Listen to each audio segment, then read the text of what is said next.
Title: Irish Fairy Tales. Author: James Stephens. The Story of Tuan Mac Carroll. Chapter 1. Finian, the abbot of Moville, went southwards and eastwards in great haste. News had come to him in Donegal that there were yet people in his own province who believed in gods that he did not approve of, and the gods that we do not approve of are treated scurvily, even by saintly men. He was told of a powerful gentleman who observed neither Saint's Day nor Sunday. "A powerful person," said Finian. All that was the reply. "We shall try this person's power," said Finian. "He is reputed to be a wise and hardy man," said his informant. "We shall test his wisdom and his hardihood." "He is," that gossip whispered. "He is a magician." "I will magician him," cried Finian angrily. "Where does that man live?" He was informed, and he proceeded to that direction without delay. In no great time he came to the stronghold of the gentleman who followed ancient ways, and he demanded admittance in order that he might preach and prove the new God, and exorcise and terrify and banish even the memory of the old one, for to a God-grown old time is as ruthless as to a beggar man grown old. But the Ulster gentleman refused Finian admittance. He barricaded his house, he shuttered his windows, and in a gloom of indignation and protest he continued the practices of 10,000 years, and would not hearken to Finian calling at the window or to time knocking at his door. But of those adversaries it was the first he rid out. Finian loomed on him as a portent and a terror, but he had no fear of time. Indeed, he was the foster brother of time, and so disdainful of the bitter god that he did not even disdain him. He leaped over the scythe, he dodged under it, and the sole occasions on which time laughs is when he chances on Tuan, the son of Carroll, the son of Murdoch Red Neck. Chapter 2. Now Finian could not abide that any person should resist both the gospel and himself, and he proceeded to force the stronghold by peaceful but powerful methods. He fasted on the gentleman, and he did so to such purpose that he was admitted to the house. For to an hospitable heart the idea that a stranger may expire on your doorstep from sheer famine cannot be tolerated. The gentleman, however, did not give in without a struggle. He thought that when Finian had grown sufficiently hungry, he would lift the siege and take himself off to some place where he might get food. But he did not know Finian. The great abbot sat down on a spot just beyond the door, and composed himself to all that might follow from his action. He bent his gaze on the ground between his feet, and entered into a meditation from which he would only be released by admission or death. The first day passed quietly.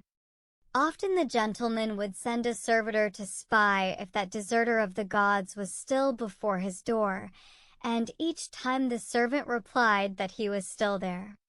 "He will be gone in the morning," said the hopeful master. On the morrow the state of siege continued, and through that day the servants were sent many times to observe through spy holes. "Go," he would say, "and find out if the worshipper of new gods has taken himself away." But the servants returned each time with the same information. "The new druid is still there," they said. All through that day no one could leave the stronghold, and the enforced seclusion wrought on the minds of the servants, while the cessation of all work banded them together in small groups that whispered and discussed and disputed. Then these groups would disperse to peep through the spy hole at the patient, immobile figure seated before the door, wrapped in a meditation that was timeless and unconcerned. They took fright at the spectacle, and once or twice a woman screamed hysterically and was bundled away with a companion's hand clapped on her mouth, so that the ear of their master should not be affronted. He has his own troubles, they said. It is a combat of the gods that is taking place. So much for the women, but the men also were uneasy. They prowled up and down, tramping from the spy hole to the kitchen, and from the kitchen to the turreted roof. And from the roof they would look down on the motionless figure below, and speculate on many things, including the staunchness of man, the qualities of their master, and even the possibility that the new gods might be as powerful as the old. From these peepings and discussions they would return languid and discouraged. If, said one irritable guard, if we buzzed a spear at the persistent stranger, or if one slung at him with a jagged pebble. What? His master demanded wrathfully, is a spear to be thrown at an unarmed stranger, and from this house? And he soundly cuffed that indelicate servant. Be at peace, all of you, he said, for hunger has a whip, and he will drive the stranger away in the night. The household retired to wretched beds, but for the master of the house there was no sleep. He marched his halls all night, going often to the spy hole to see if that shadow was still sitting in the shade, and pacing thence, tormented, preoccupied, refusing even the nose of his favorite dog as it pressed lovingly into his closed palm. On the morrow he gave in. The great door was swung wide, and two of his servants carried Finian into the house, for the saint could no longer walk or stand upright by reason of the hunger and exposure to which he had submitted. But his frame was tough as the unconquerable spirit that dwelt within it, and in no long time he was ready for whatever might come of dispute or anathema. Being quite re-established, he undertook the conversion of the master of the house, and the siege he laid against that notable intelligence was long spoken of among those who are interested in such things. He had beaten the disease of Mugine. He had beaten his own pupil, the great Colmcille. He beat Tuan also, and just as the latter's door had opened to the persistent stranger, so his heart opened, and Finian marched there to do the will of God and his own will. Chapter 3. One day they were talking together about the majesty of God and his love. For although Tuan had now received much instruction on the subject, he yet needed more, and he laid as close a siege on Finian as Finian had before that laid on him. But man works outwardly and inwardly. After rest he has energy, after energy he needs repose. So, when we have given instruction for a time, we need instruction, and must receive it, or the spirit faints and wisdom herself grows bitter. Therefore Finian said, Tell me now about yourself, dear heart. But Tuan was avid of information about the true God. No, no, he said, the past has nothing more of interest for me, and I do not wish anything to come between my soul and its instruction. Continue to teach me, dear friend and saintly father. I will do that, Finian replied, but I must first meditate deeply on you, and must know you well. Tell me your past, my beloved. For a man is his past, and is to be known by it. But Tuan pleaded, Let the past be content with itself, for man needs forgetfulness as well as memory. My son, said Finian, all that has ever been done has been done for the glory of God, and to confess our good and evil deeds is part of instruction, for the soul must recall its acts and abide by them, or renounce them by confession and penitence. Tell me your genealogy first, and by what descent you occupy these lands and stronghold. And then I will examine your acts and your conscience. Tuan replied obediently, I am known as Tuan, son of Carol, son of Murdoch Redneck, and these are the hereditary lands of my father. The saint nodded. I am not as well acquainted with Ulster genealogies as I should be, yet I know something of them. I am by blood a Leinsterman, he continued. Mine is a long pedigree. Tuan murmured. Finian received that information with respect and interest. I also, he said, have an honorable record. His host continued, I am indeed Tuan, the son of Starn, the son of Sarah, who is brother to Partholin. But, said Finian in bewilderment, there is an error here, for you have recited two different genealogies. Different genealogies, indeed, replied Tuan thoughtfully, but they're my genealogies.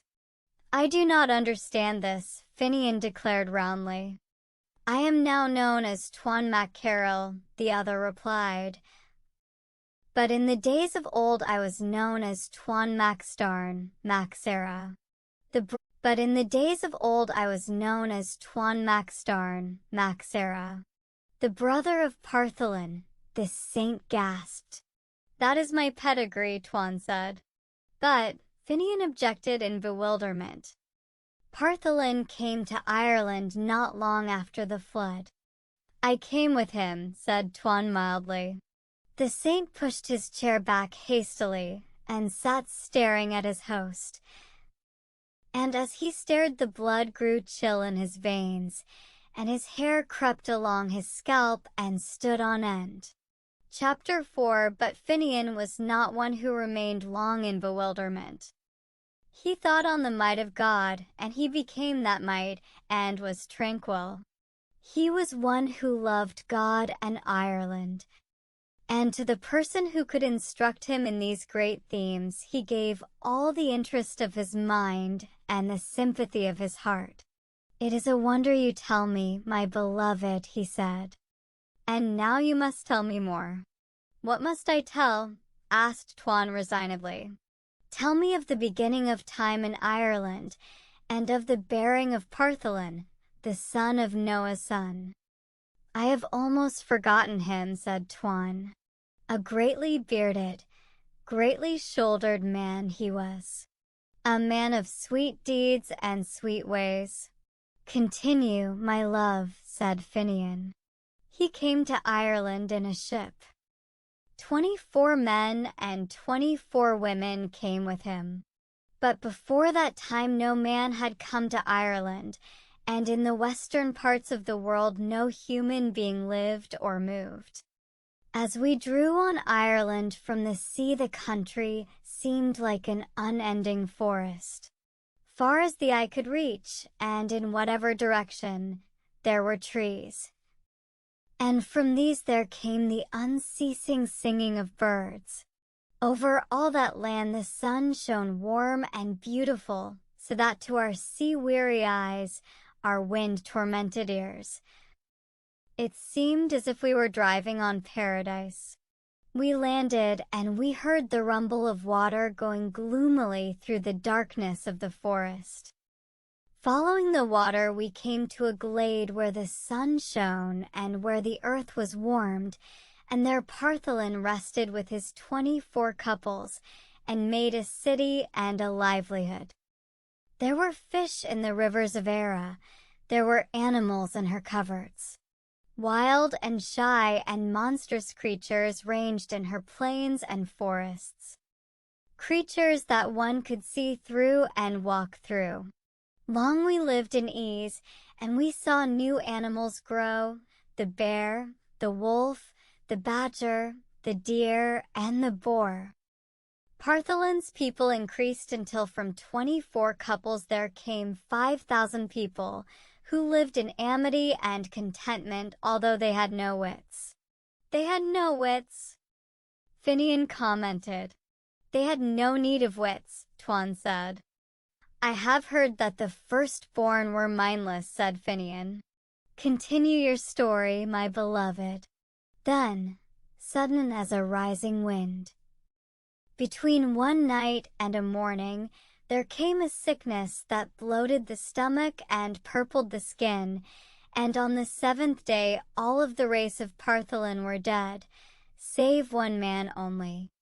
There always escapes one man, said Finian thoughtfully. And I am that man, his companion affirmed. Tuan shaded his brow with his hand, and he remembered backwards through incredible ages to the beginning of the world and the first days of Era. And Finian, with his blood again running chill and his scalp crawling uneasily, stared backwards with him. Chapter V. Tell on, my love, Finian murmured. I was alone, said Tuan. I was so alone that my own shadow frightened me. I was so alone that the sound of a bird in flight or the creaking of a dew-drenched bough whipped me to cover as a rabbit is scared to his burrow. The creatures of the forest scented me and knew I was alone. They stole with silken pad behind my back and snarled when I faced them. The long, gray wolves with hanging tongues and staring eyes chased me to my cleft rock. There was no creature so weak but it might hunt me.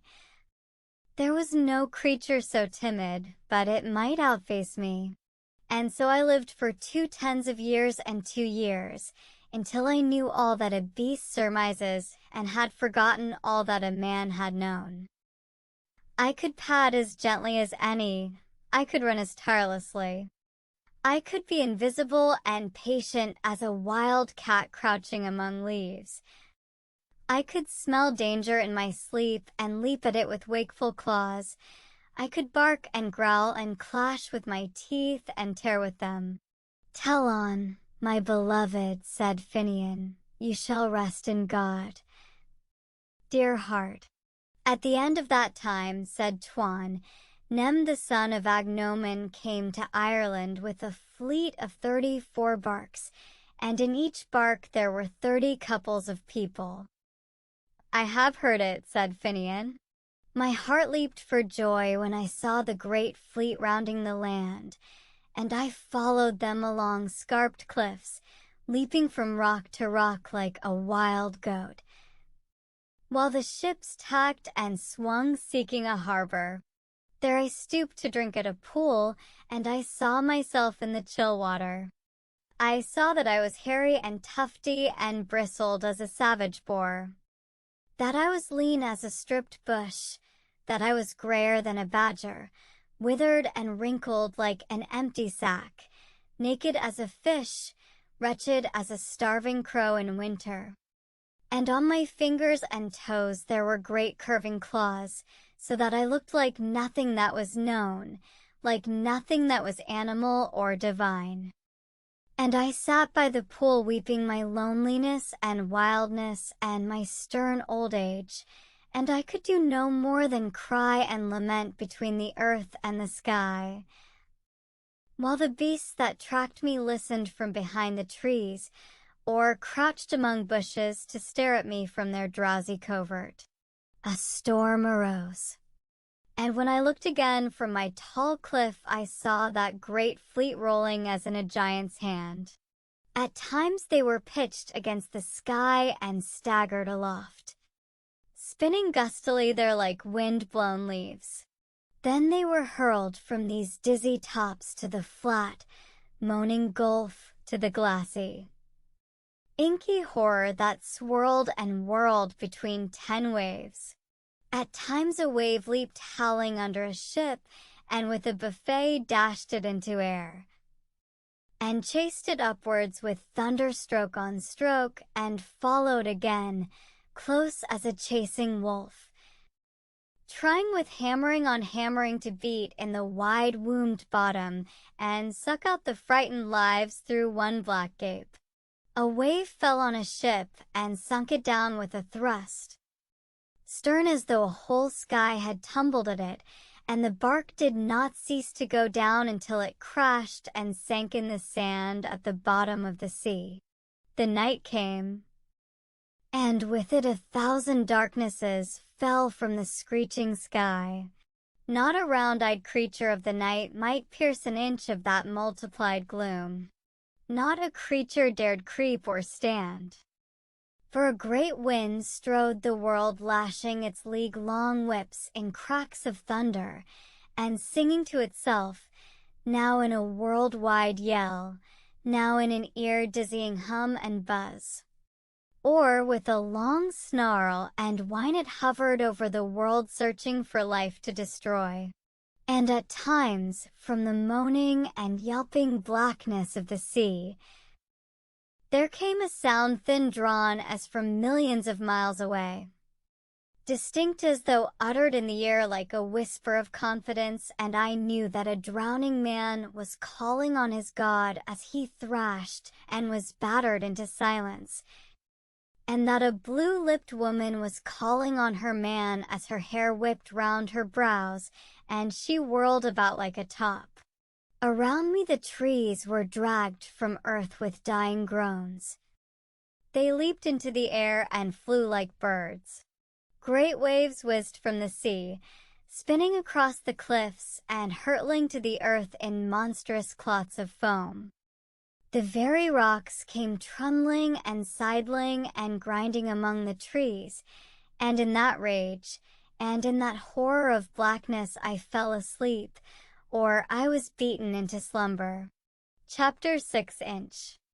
There I dreamed, and I saw myself changing into a stag in dream, and I felt in dream the beating of a new heart within me, and in dream I arched my neck and braced my powerful limbs. I awoke from the dream, and I was that which I had dreamed. I stood a while stamping upon a rock, with my bristling head swung high, breathing through wide nostrils all the savor of the world, for I had come marvelously from decrepitude to strength. I had writhed from the bonds of age and was young again. I smelled the turf and knew for the first time how sweet that smelled. And like lightning my moving nose sniffed all things to my heart and separated them into knowledge. Long I stood there, ringing my iron hoof on stone, and learning all things through my nose. Each breeze that came from the right hand or the left brought me a tale. A wind carried me the tang of wolf, and against that smell I stared and stamped. And on a wind there came the scent of my own kind, and at that I belled. Oh! Loud and clear and sweet was the voice of the great stag. With what ease my lovely note went lilting. With what joy I heard the answering call.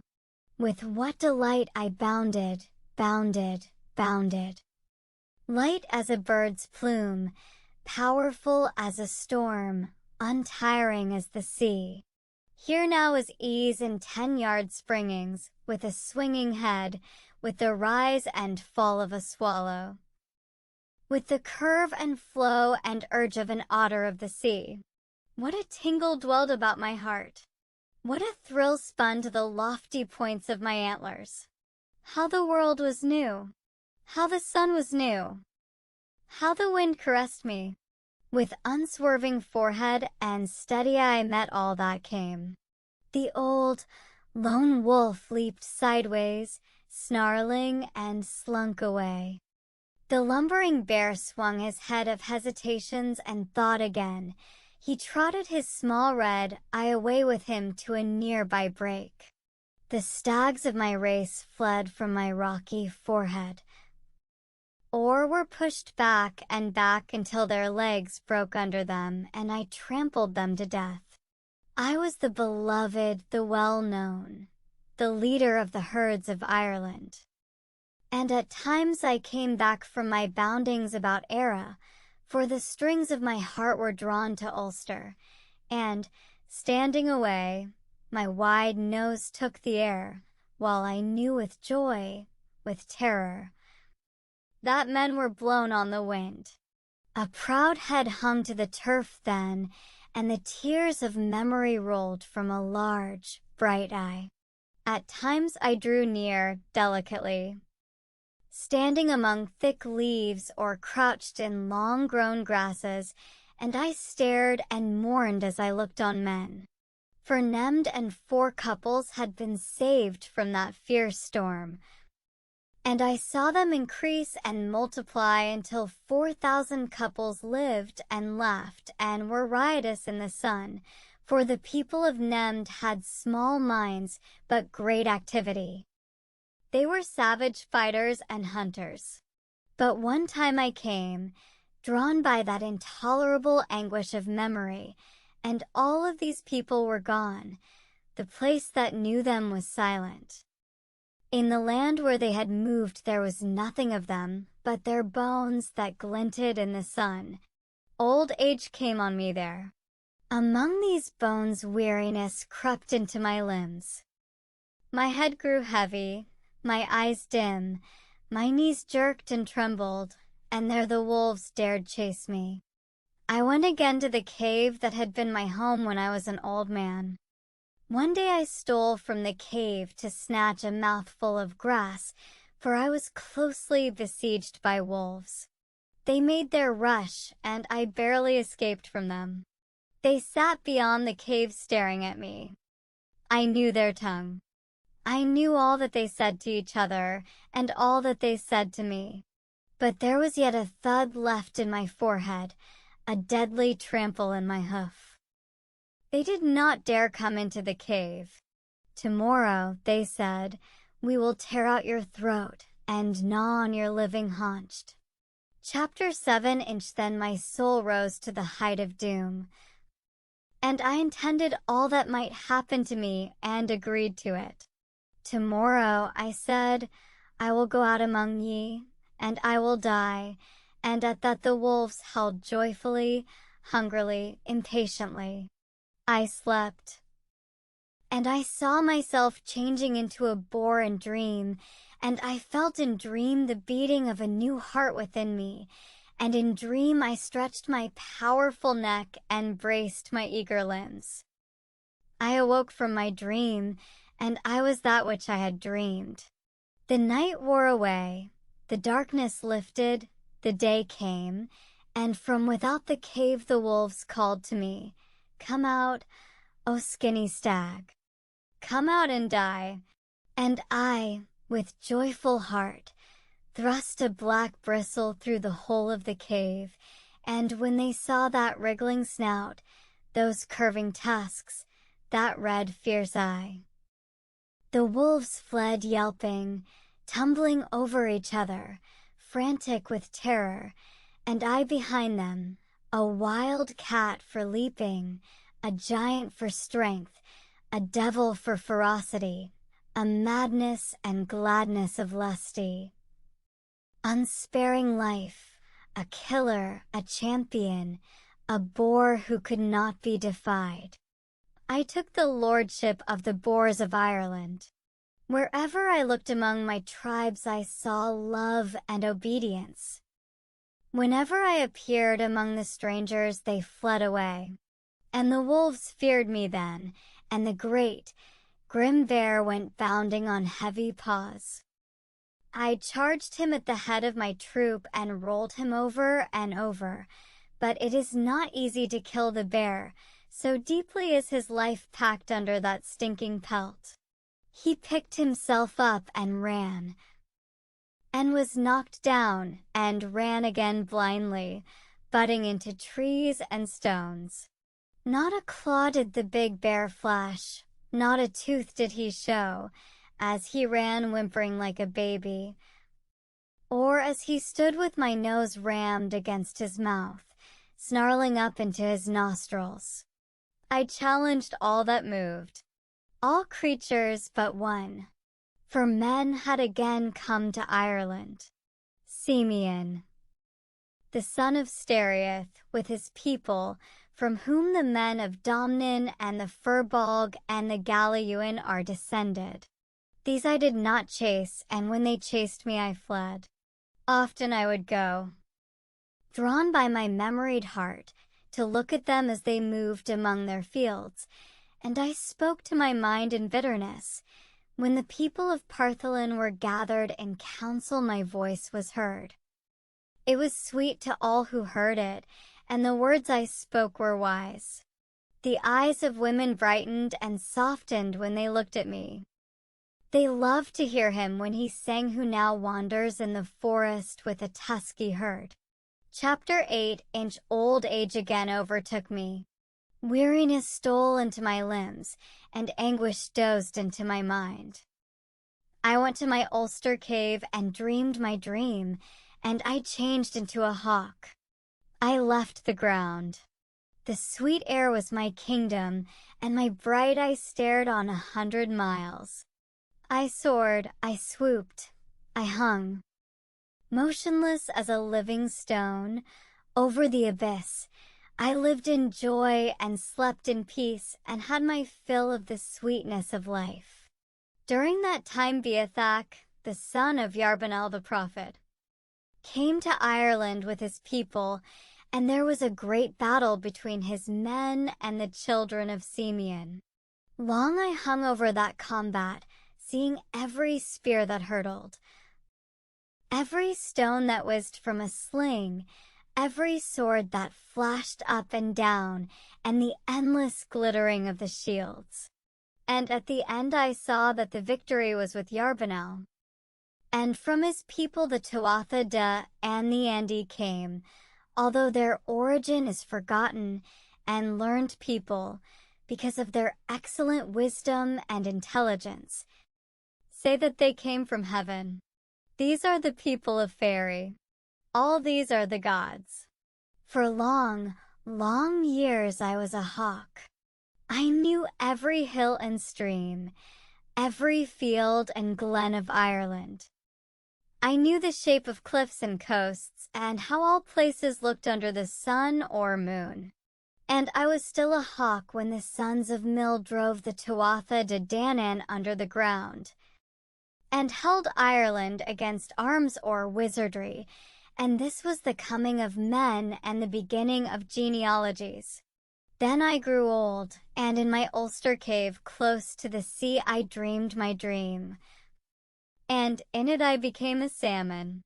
The green tides of ocean rose over me and my dream, so that I drowned in the sea and did not die, for I awoke in deep waters, and I was that which I dreamed. I had been a man, a stag, a boar, a bird, and now I was a fish. In all my changes I had joy and fullness of life. But in the water joy lay deeper, life pulsed deeper. For on land or air there is always something excessive and hindering, as arms that swing at the sides of a man, and which the mind must remember. The stag has legs to be tucked away for sleep and untucked for movement, and the bird has wings that must be folded and pecked and cared for. But the fish has but one piece from his nose to his tail. He is complete, single, and unencumbered. He turns in one turn, and goes up and down and round in one sole movement. How I flew through the soft element! How I joyed in the country where there is no harshness, in the element which upholds and gives way, which caresses and lets go, and will not let you fall. For man may stumble in a furrow, the stag tumble from a cliff, the hawk, wing-weary and beaten, with darkness around him and the storm behind, may dash his brains against a tree.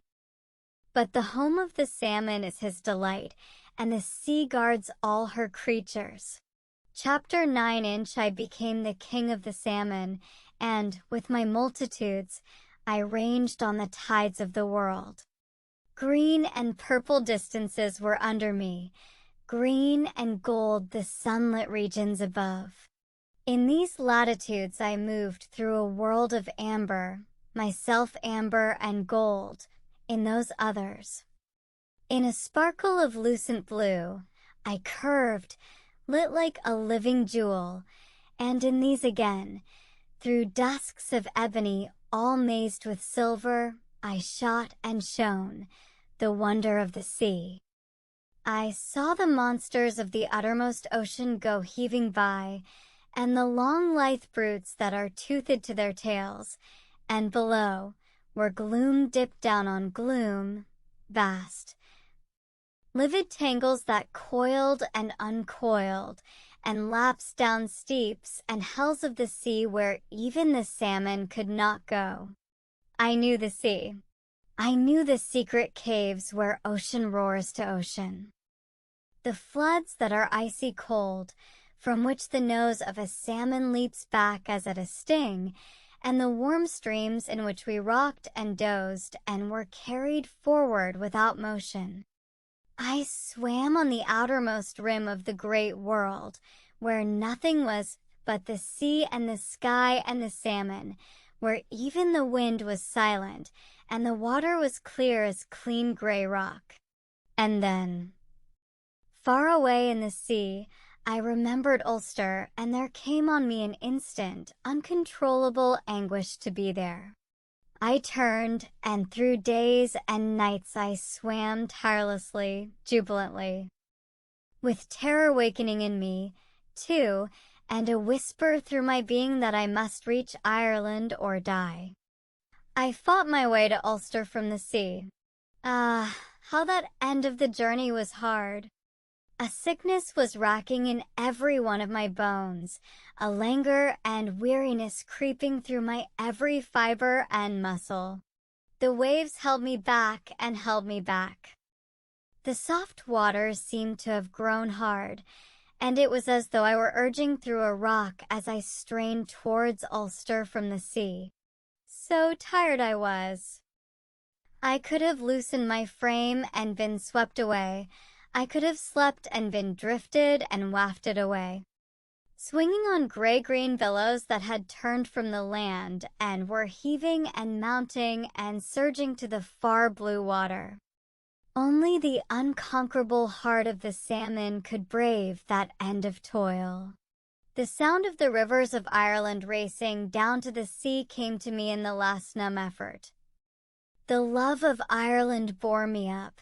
The gods of the rivers trod to me in the white-curled breakers, so that I left the sea at long, long last, and I lay in sweet water in the curve of a crannied rock. Exhausted, 3 parts dead, triumphant.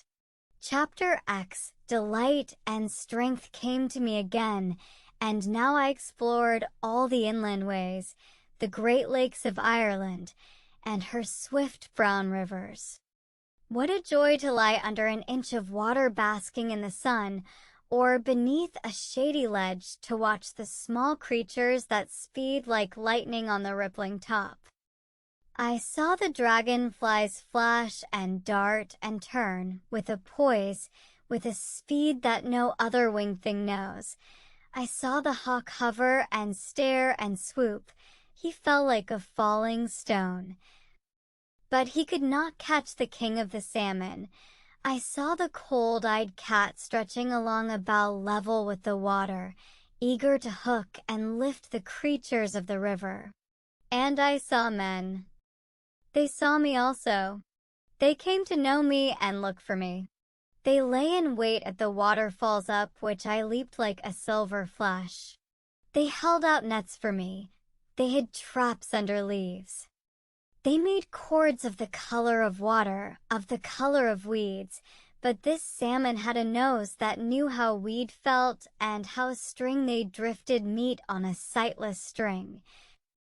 But I knew of the hook. They thrust spears at me, and threw lances which they drew back again with a cord. Many a wound I got from men, many a sorrowful scar. Every beast pursued me in the waters and along the banks. The barking, black-skinned otter came after me in lust and gust and swirl. The wild cat fished for me, the hawk and the steep-winged. Spear-beaked birds dived down on me, and men crept on me with nets the width of a river, so that I got no rest. My life became a ceaseless scurry and wound and escape, a burden and anguish of watchfulness, and then I was caught. Chapter 11. Inch the fisherman of Carroll, the king of Ulster, took me in his net.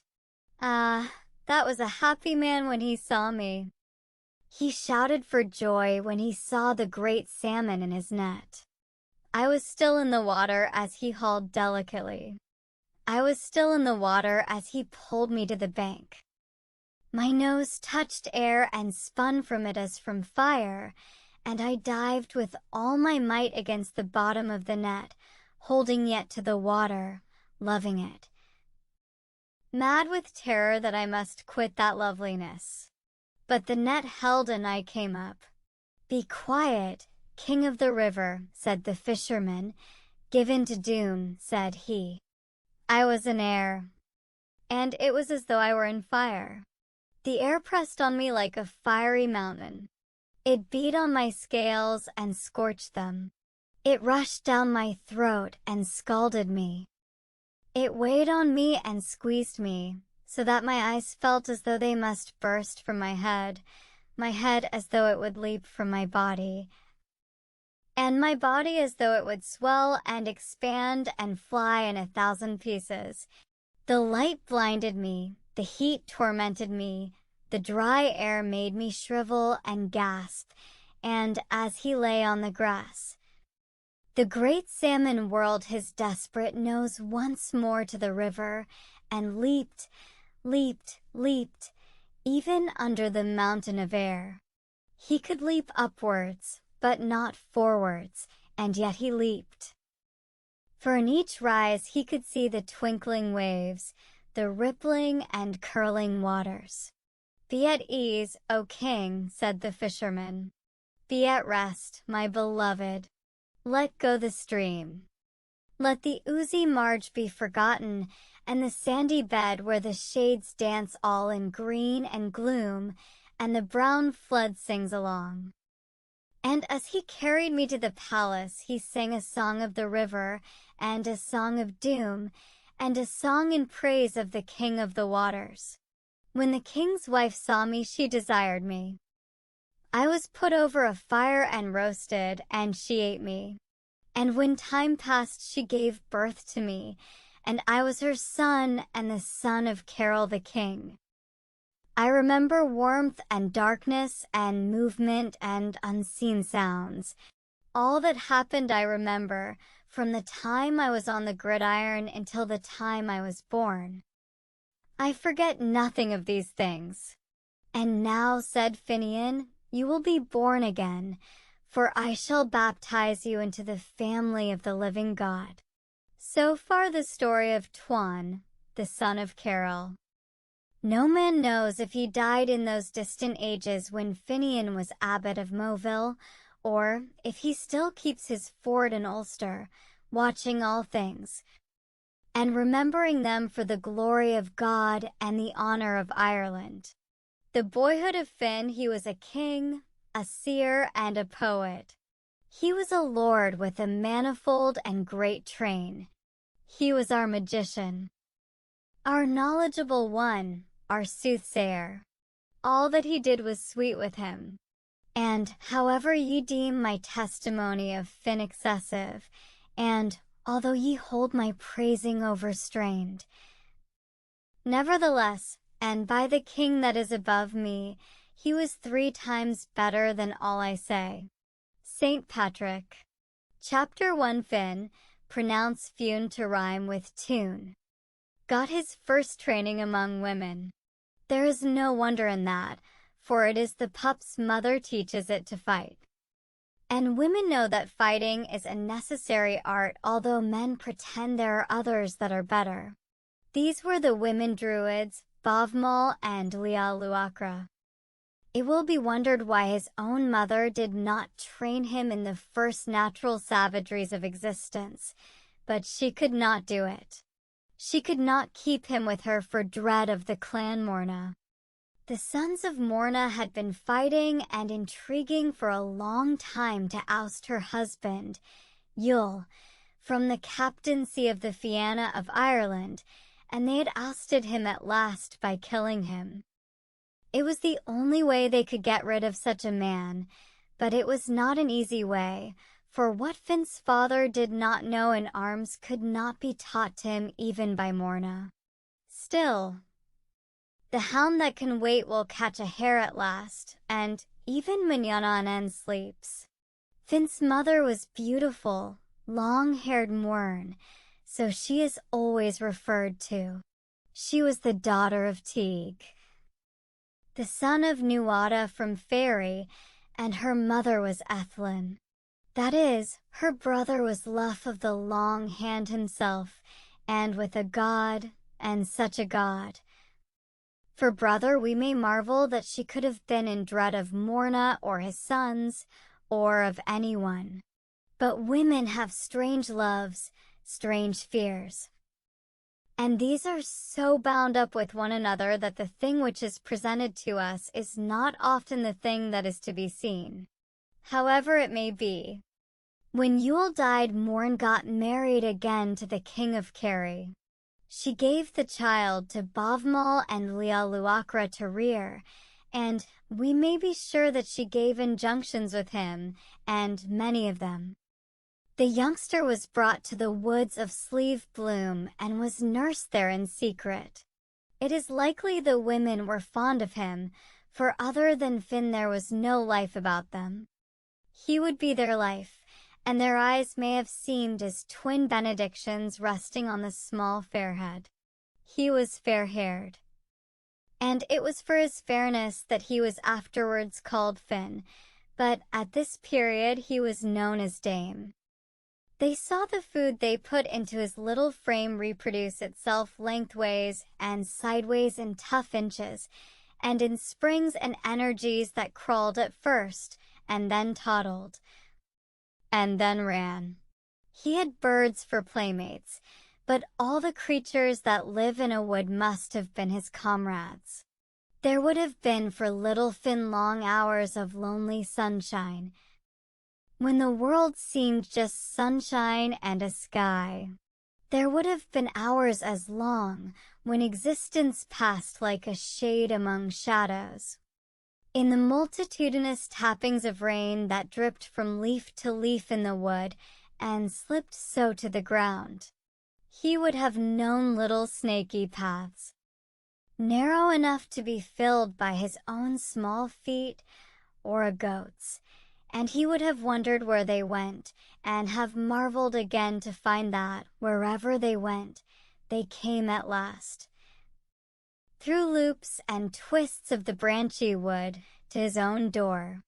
He may have thought of his own door as the beginning and end of the world, whence all things went, and whither all things came.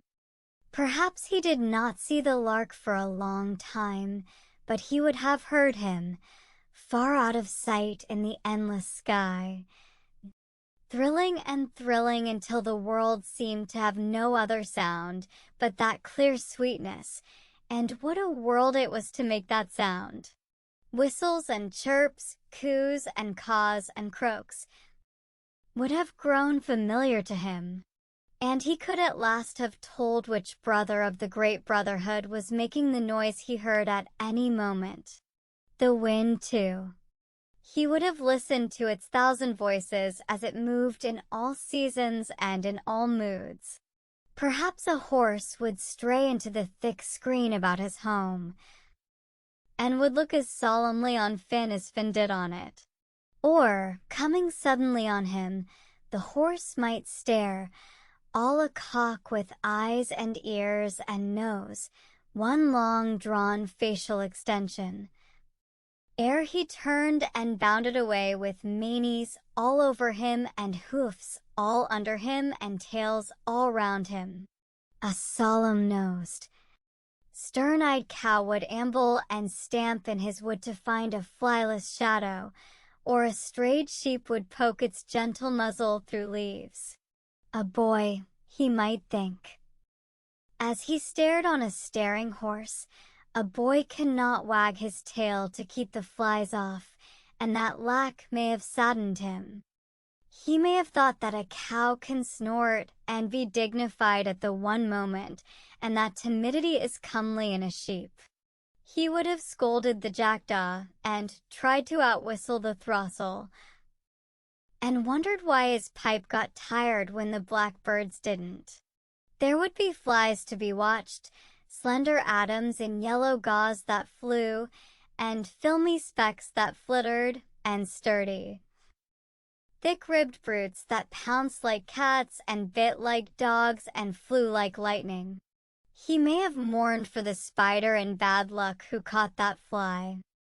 There would be much to see and remember and compare, and there would be, always, his two guardians. The flies change from second to second.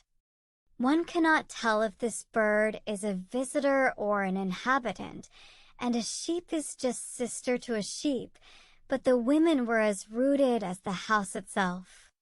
Chapter 2 were his nurses comely or harsh-looking? Finn would not know. This was the one who picked him up when he fell, and that was the one who patted the bruise. This one said, "Mind you do not tumble in the well." And that one, "Mind the little knees among the nettles." But he did tumble and record that the only notable thing about a well is that it is wet. And as for nettles, if they hit him, he hit back. He slashed into them with a stick and brought them low. There was nothing in wells or nettles, only women dreaded them. One patronized women and instructed them and comforted them, for they were afraid about one. They thought that one should not climb a tree. Next week, they said at last, "You may climb this one," and next week lived at the end of the world. But the tree that was climbed was not worthwhile when it had been climbed twice. There was a bigger one nearby. There were trees that no one could climb, with vast shadow on one side and vaster sunshine on the other. It took a long time to walk round them, and you could not see their tops. It was pleasant to stand on a branch that swayed and sprung, and it was good to stare at an impenetrable roof of leaves and then climb into it. How wonderful the loneliness was up there! When he looked down, there was an undulating floor of leaves, green and green and greener to a very blackness of greeniness, and when he looked up there were leaves again, green and less green and not green at all, up to a very snow and blindness of greeniness, and above and below and around there was sway and motion, the whisper of leaf on leaf, and the eternal silence to which one listened and at which one tried to look.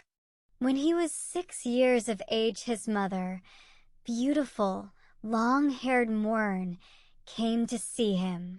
She came secretly, for she feared the sons of Morna, and she had paced through lonely places in many counties before she reached the hut in the wood, and the cot where he lay with his fists shut and sleep gripped in them. He awakened, to be sure.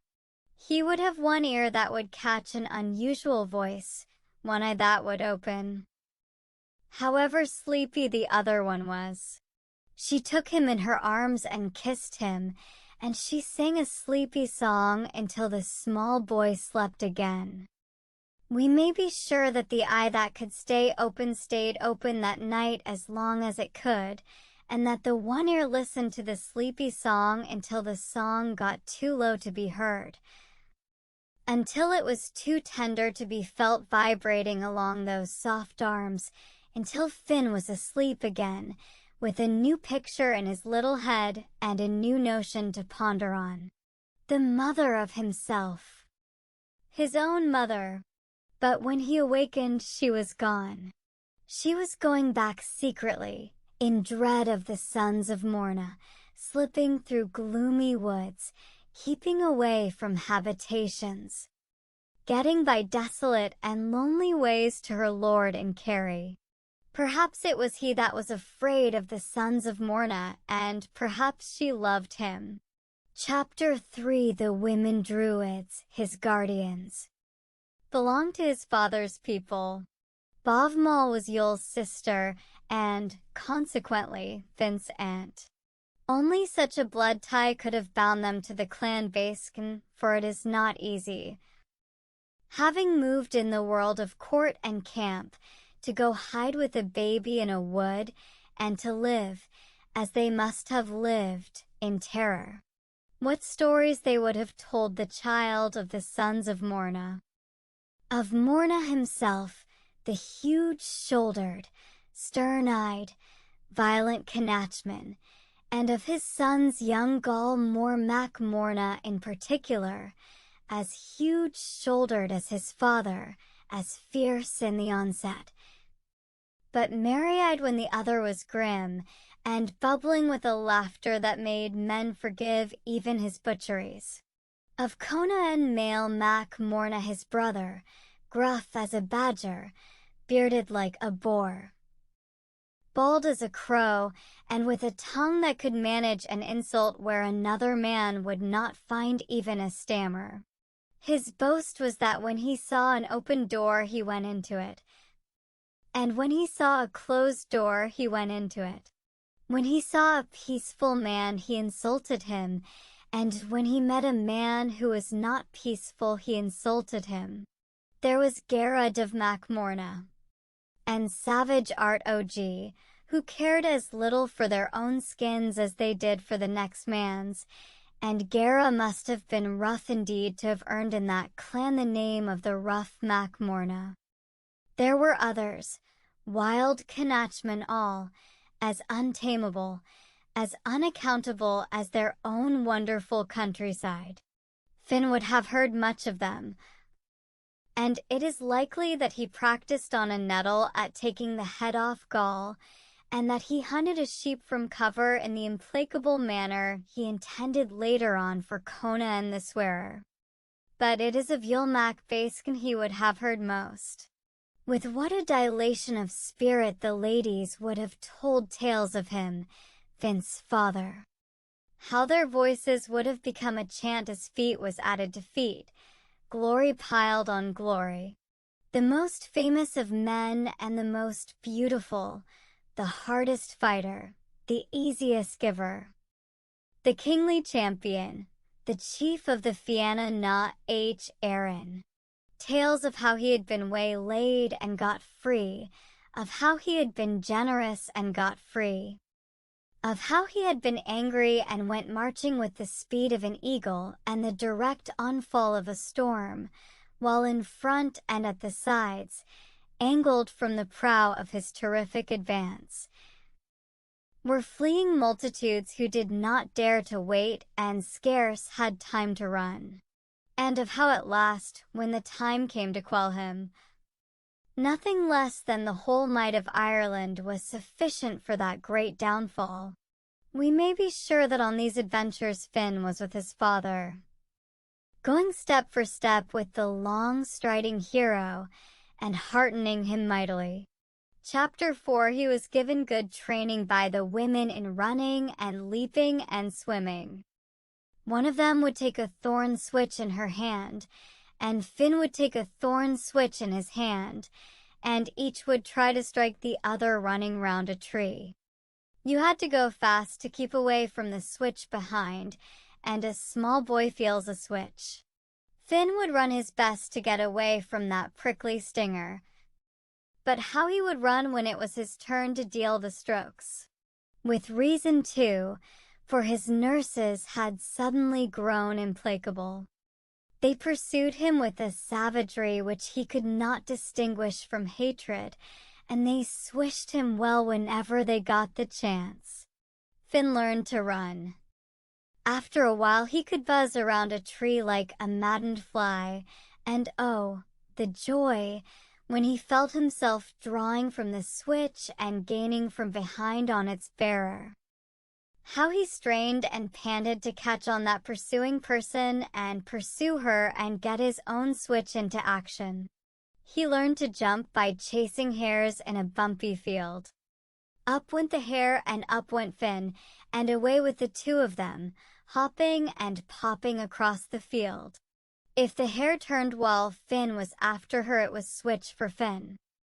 So that in a while it did not matter to Finn which way the hare jumped, for he could jump that way too. Long ways, sideways, or ball ways, Finn hopped where the hare hopped. And at last he was the owner of a hop that any hare would give an ear for. He was taught to swim, and it may be that his heart sank when he fronted the lesson. The water was cold. It was deep. One could see the bottom, leagues below, millions of miles below. A small boy might shiver as he stared into that wink and blink and twink of brown pebbles and murder. And these implacable women threw him in. Perhaps he would not go in at first. He may have smiled at them and coaxed and hung back. It was a leg and an arm grip then, a swing for Finn. And out and away with him, plop and flop for him, down into chill deep death for him, and up with a splutter, with a sob, with a grasp at everything that caught nothing, with a wild flurry, with a raging despair, with a bubble and snort as he was hauled again down and down and down, and found as suddenly that he had been hauled out. Finn learned to swim until he could pop into the water like an otter and slide through it like an eel. He used to try to chase a fish the way he chased hares in the bumpy field, but there are terrible spurts in a fish. It may be that a fish cannot hop, but he gets there in a flash. And he isn't there in another. Up or down, sideways or endways, it is all one to a fish. He goes and is gone. He twists this way and disappears the other way. He is over you when he ought to be under you, and he is biting your toe when you thought you were biting his tail. You cannot catch a fish by swimming, but you can try, and Finn tried. He got a grudging commendation from the terrible women when he was able to slip noiselessly in the tide, swim under water to where a wild duck was floating and grip it by the leg. "Chew," said the duck, and he disappeared before he had time to get the ack out of him. So the time went, and Finn grew long and straight and tough like a sapling, limber as a willow, and with the flirt and spring of a young bird. One of the ladies may have said, "He is shaping very well, my dear," and the other replied, as is the morose privilege of an aunt, "He will never be as good as his father, but their hearts must have overflowed in the night, in the silence, in the darkness, when they thought of the living swiftness they had fashioned." And that dear fair head. Chapter 5. One day his guardians were agitated. They held confabulations at which Finn was not permitted to assist. A man who passed by in the morning had spoken to them. They fed the man, and during his feeding Finn had been shooed from the door as if he were a chicken. When the stranger took his road, the women went with him a short distance. As they passed, the man lifted a hand and bent a knee to Finn. "My soul to you, young master," he said, and as he said it, Finn knew that he could have the man's soul, or his boots, or his feet, or anything that belonged to him. When the women returned, they were mysterious and whispery. They chased Finn into the house, and when they got him in, they chased him out again. They chased each other around the house for another whisper. They calculated things by the shape of clouds, by lengths of shadows, by the flight of birds, by two flies racing on a flat stone, by throwing bones over their left shoulders, and by every kind of trick and game and chance that you could put a mind to. They told Finn he must sleep in a tree that night, and they put him under bonds not to sing or whistle or cough or sneeze until the morning. Finn did sneeze. He never sneezed so much in his life. He sat up in his tree and nearly sneezed himself out of it. Flies got up his nose, 2 at a time, 1 up each nose, and his head nearly fell off the way he sneezed. "You are doing that on purpose," said a savage whisper from the foot of the tree. But Finn was not doing it on purpose. He tucked himself into a fork the way he had been taught, and he passed the crawliest, tickliest night he had ever known. After a while he did not want to sneeze, he wanted to scream, and in particular, he wanted to come down from the tree. But he did not scream, nor did he leave the tree. His word was passed, and he stayed in his tree as silent as a mouse and as watchful until he fell out of it. In the morning a band of traveling poets were passing, and the women handed Finn over to them. This time they could not prevent him overhearing.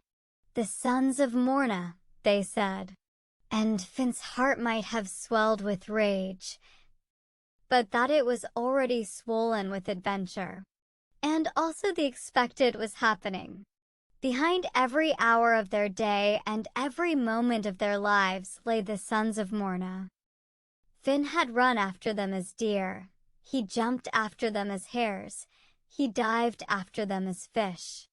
They lived in the house with him. They sat at the table and ate his meat. One dreamed of them. And they were expected in the morning as the sun is. They knew only too well that the son of Yule was living, and they knew that their own sons would know no ease while that son lived. For they believed in those days that like breeds like, and that the son of Yule would be Yule with additions. His guardians knew that their hiding place must at last be discovered, and that, when it was found, the sons of Morna would come.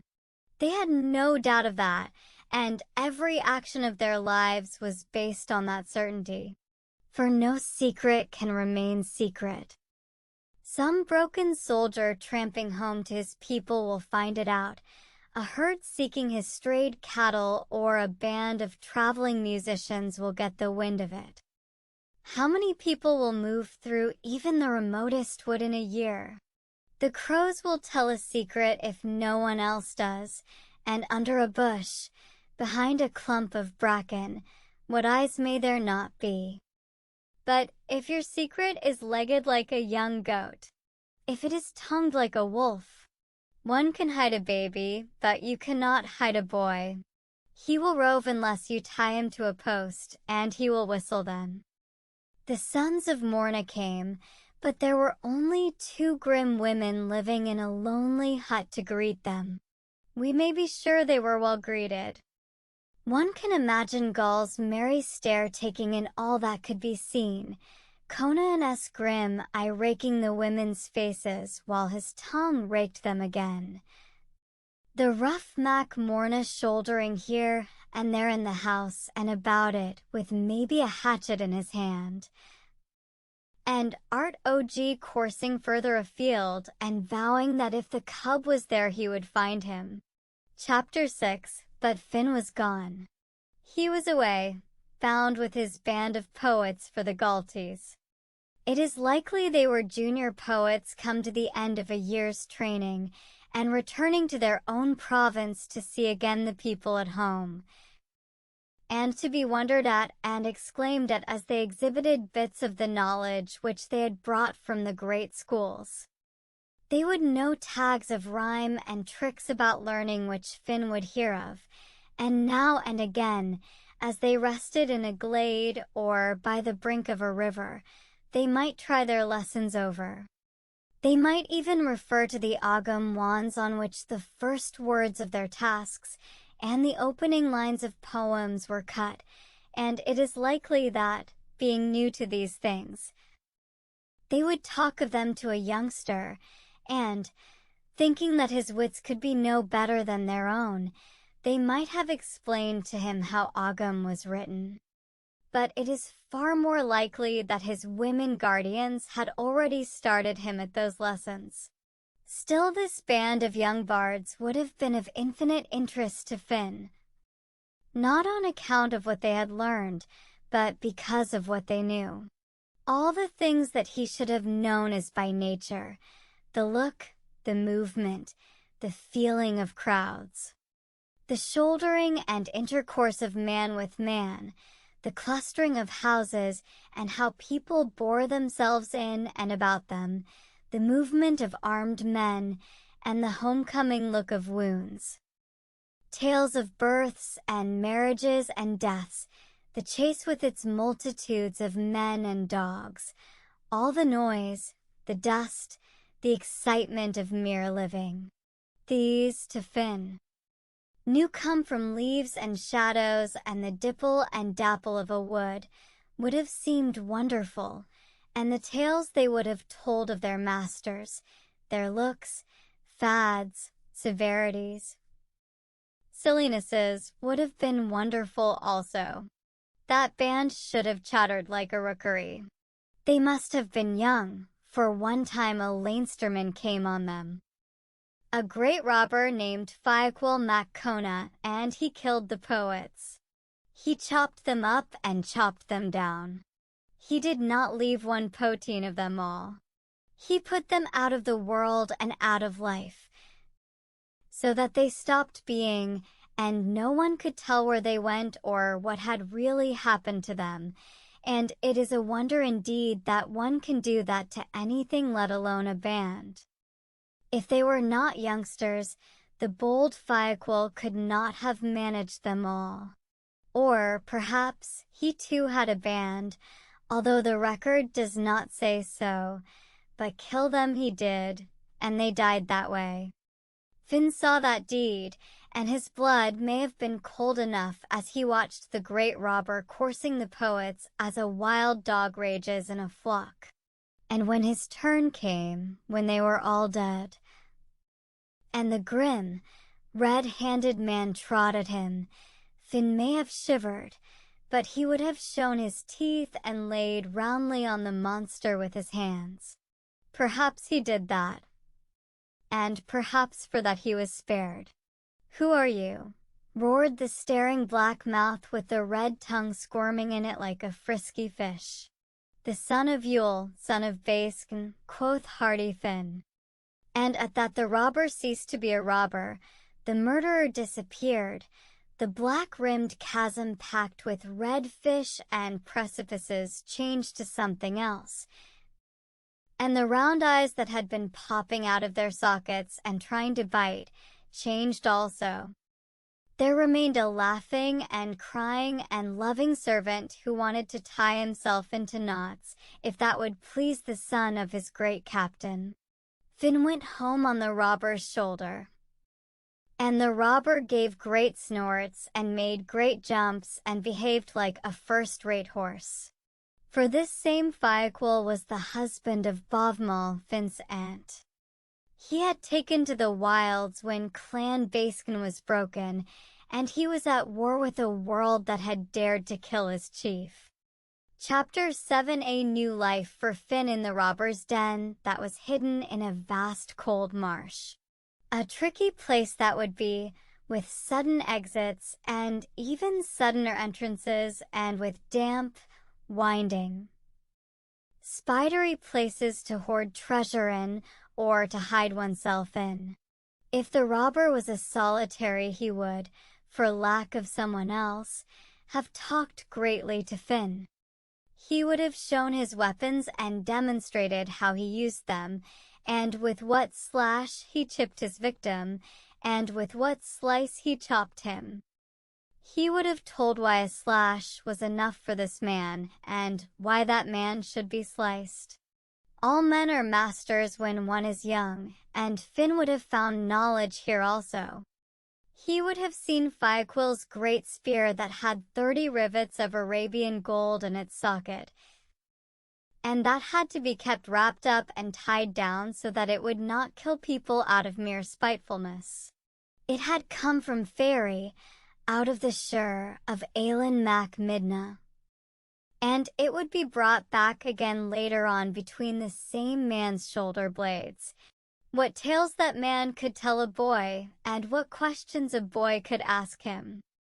He would have known 1,000 tricks, and because our instinct is to teach, and because no man can keep a trick from a boy, he would show them to Finn.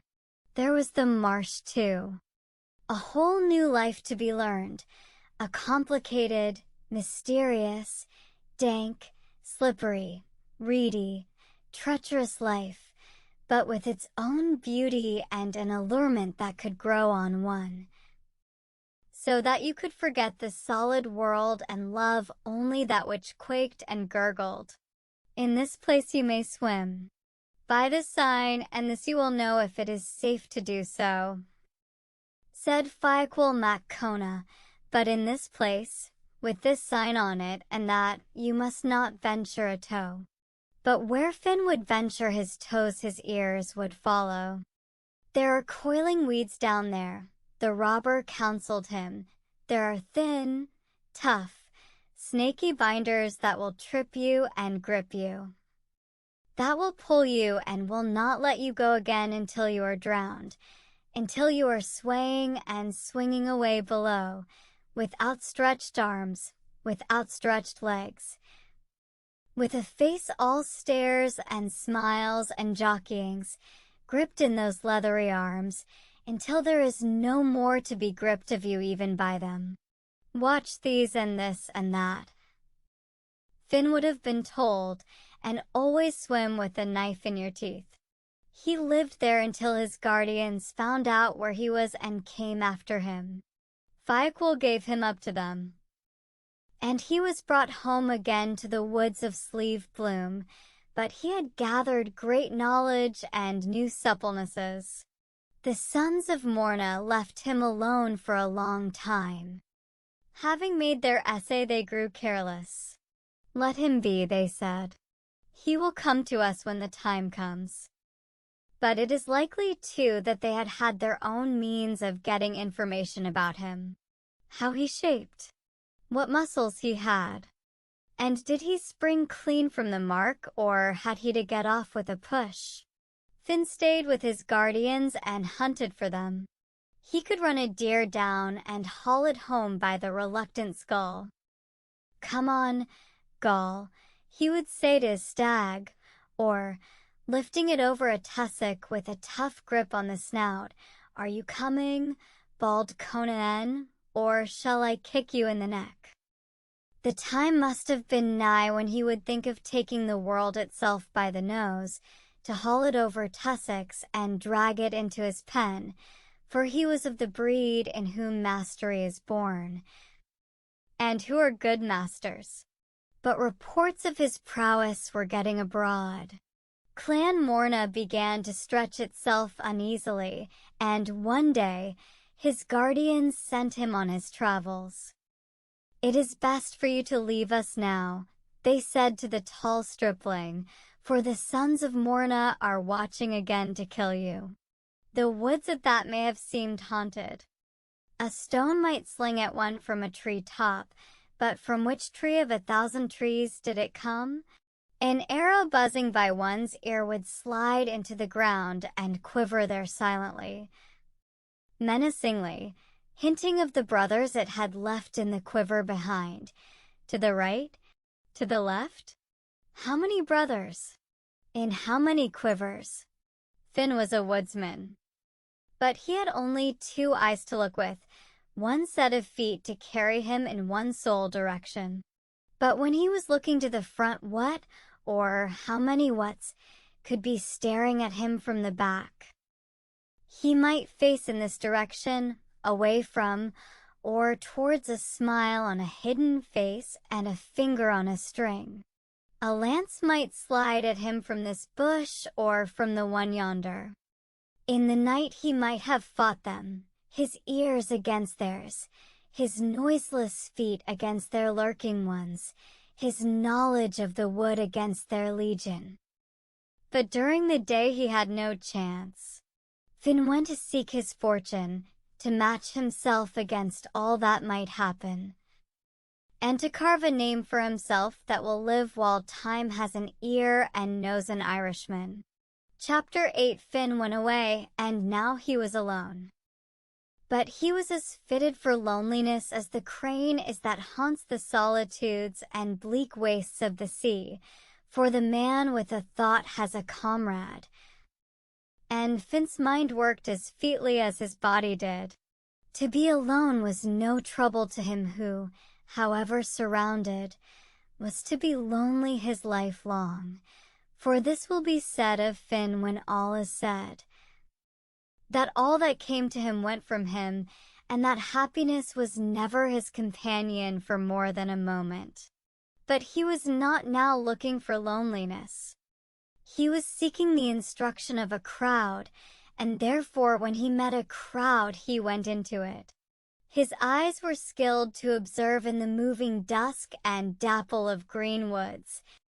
They were trained to pick out of shadows birds that were themselves dun-colored shades, and to see among trees the animals that are colored like the bark of trees.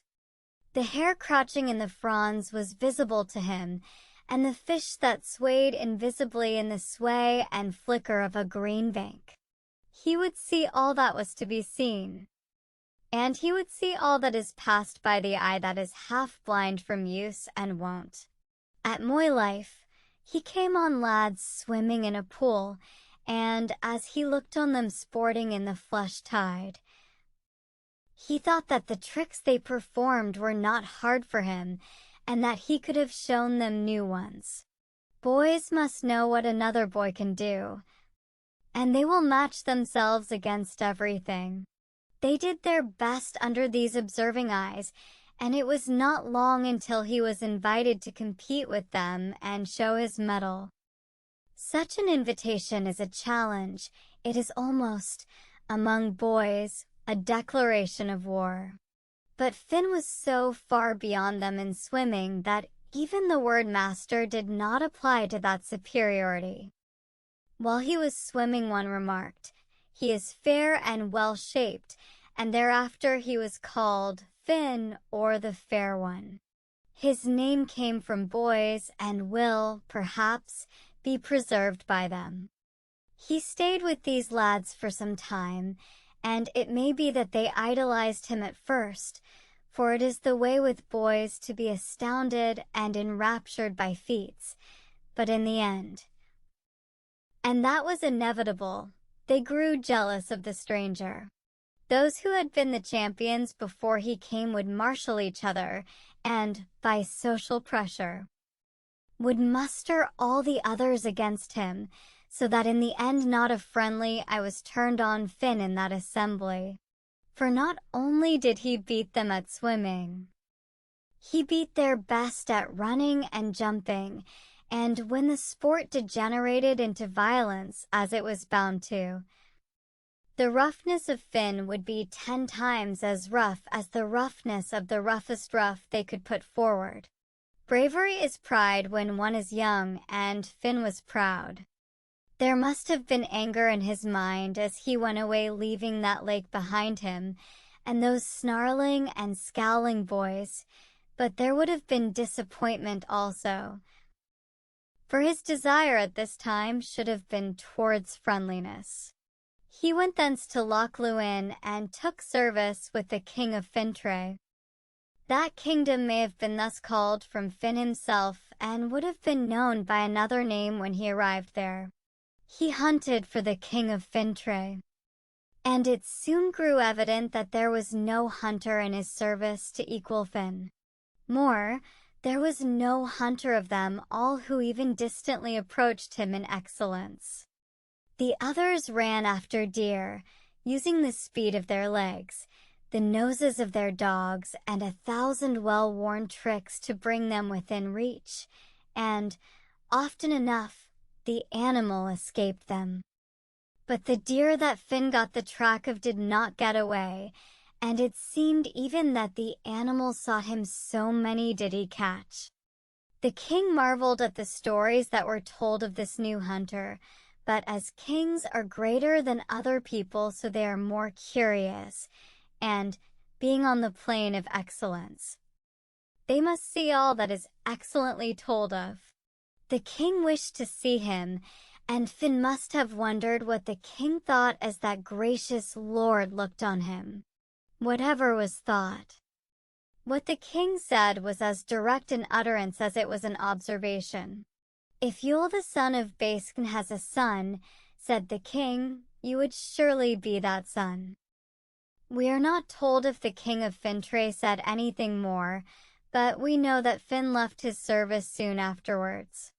He went southwards and was next in the employment of the king of Kerry, the same lord who had married his own mother. In that service he came to such consideration that we hear of him as playing a match of chess with the king. And by this game we know that he was still a boy in his mind, however mightily his limbs were spreading. Able as he was in sports and huntings, he was yet too young to be politic. But he remained impolitic to the end of his days, for whatever he was able to do he would do, no matter who was offended thereat, and whatever he was not able to do he would do also. That was Finn. Once, as they rested on a chase, a debate arose among the Fianna Fáin as to what was the finest music in the world. "Tell us that," said Finn, turning to Oisien, pronounced Ashin. "The cuckoo calling from the tree that is highest in the hedge," cried his merry son. "A good sound," said Finn. "And you, Oscar," he asked, "what is to your mind the finest of music?" "The top of music is the ring of a spear on a shield," cried the stout lad. "It is a good sound," said Finn. And the other champions told their delight, the belling of a stag across water, the baying of a tuneful pack-herd in the distance, the song of a lark, the laugh of a gleeful girl, or the whisper of a moved one. "They are good sounds all," said Finn. "Tell us, chief." One ventured, "What you think?" "The music of what happens," said great Finn. "That is the finest music in the world." He loved what happened and would not evade it by the swerve of a hair. So on this occasion what was occurring he would have occur, although a king was his rival and his master. It may be that his mother was watching the match, and that he could not but exhibit his skill before her. He committed the enormity of winning 7 games in succession from the king himself. It is seldom indeed that a subject can beat a king at chess, and this monarch was properly amazed. "Who are you at all?" he cried, starting back from the chessboard and staring on Finn. "I am the son of a countryman of the Luigny of Tara," said Finn. He may have blushed as he said it, for the king, possibly for the first time, was really looking at him, and was looking back through 20 years of time as he did so. The observation of a king is faultless, it is proved 1,000 times over in the tales, and this king's equipment was as royal as the next. "You're no such son," said the indignant monarch.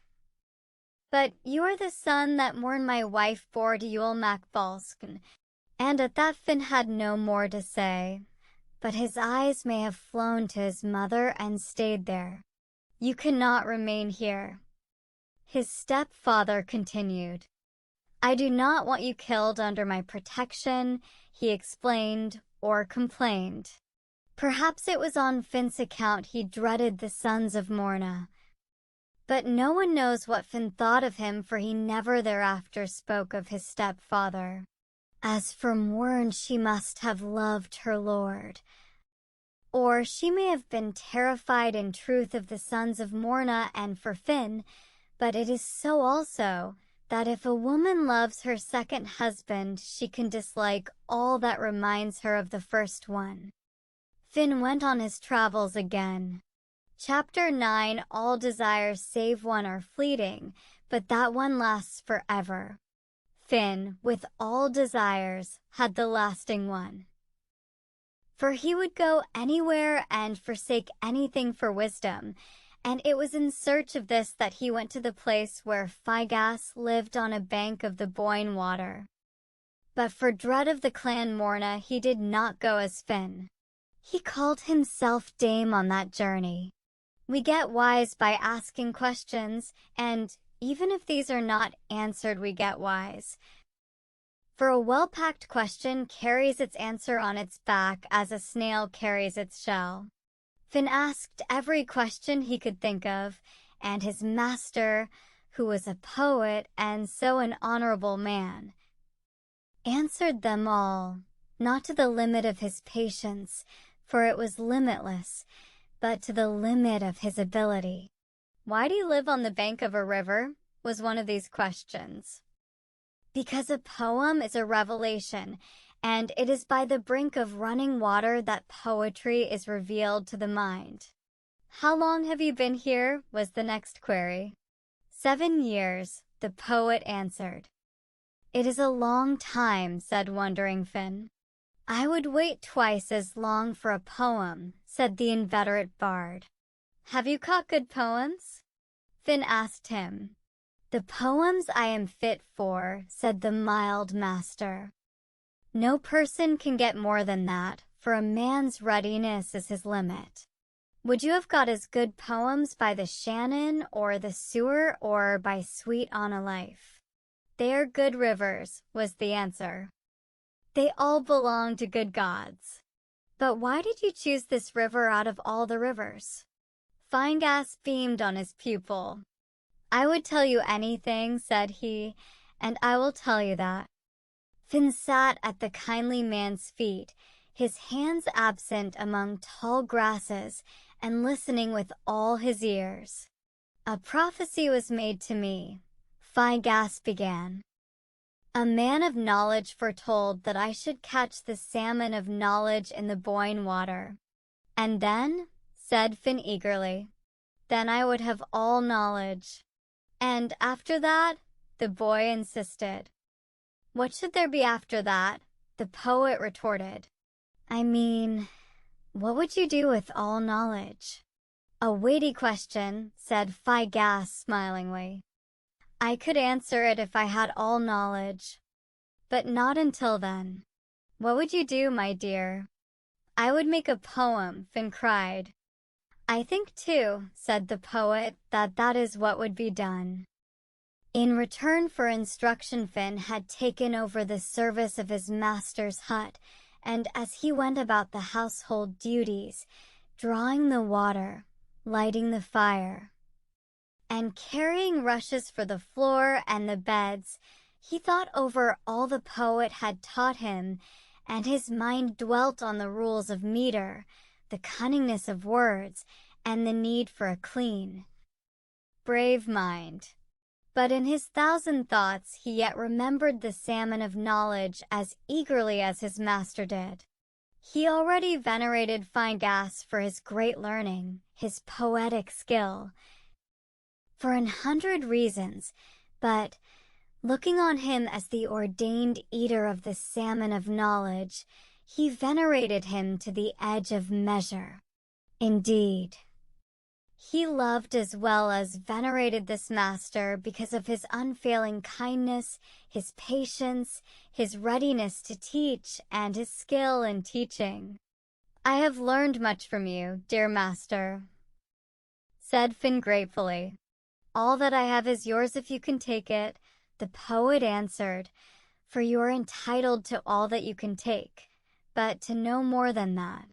Take, so, with both hands. You may catch the salmon while I am with you, the hopeful boy mused. Would not that be a great happening? And he stared in ecstasy across the grass at those visions which a boy's mind knows. Let us pray for that, said Finegas fervently.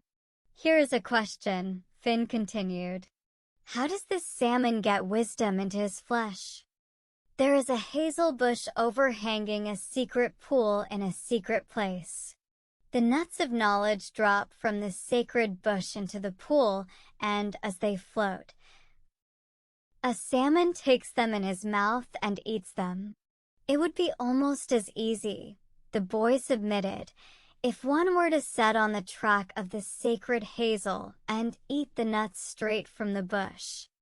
That would not be very easy, said the poet, and yet it is not as easy as that, for the bush can only be found by its own knowledge, and that knowledge can only be got by eating the nuts, and the nuts can only be got by eating the salmon. We must wait for the salmon, said Finn in a rage of resignation.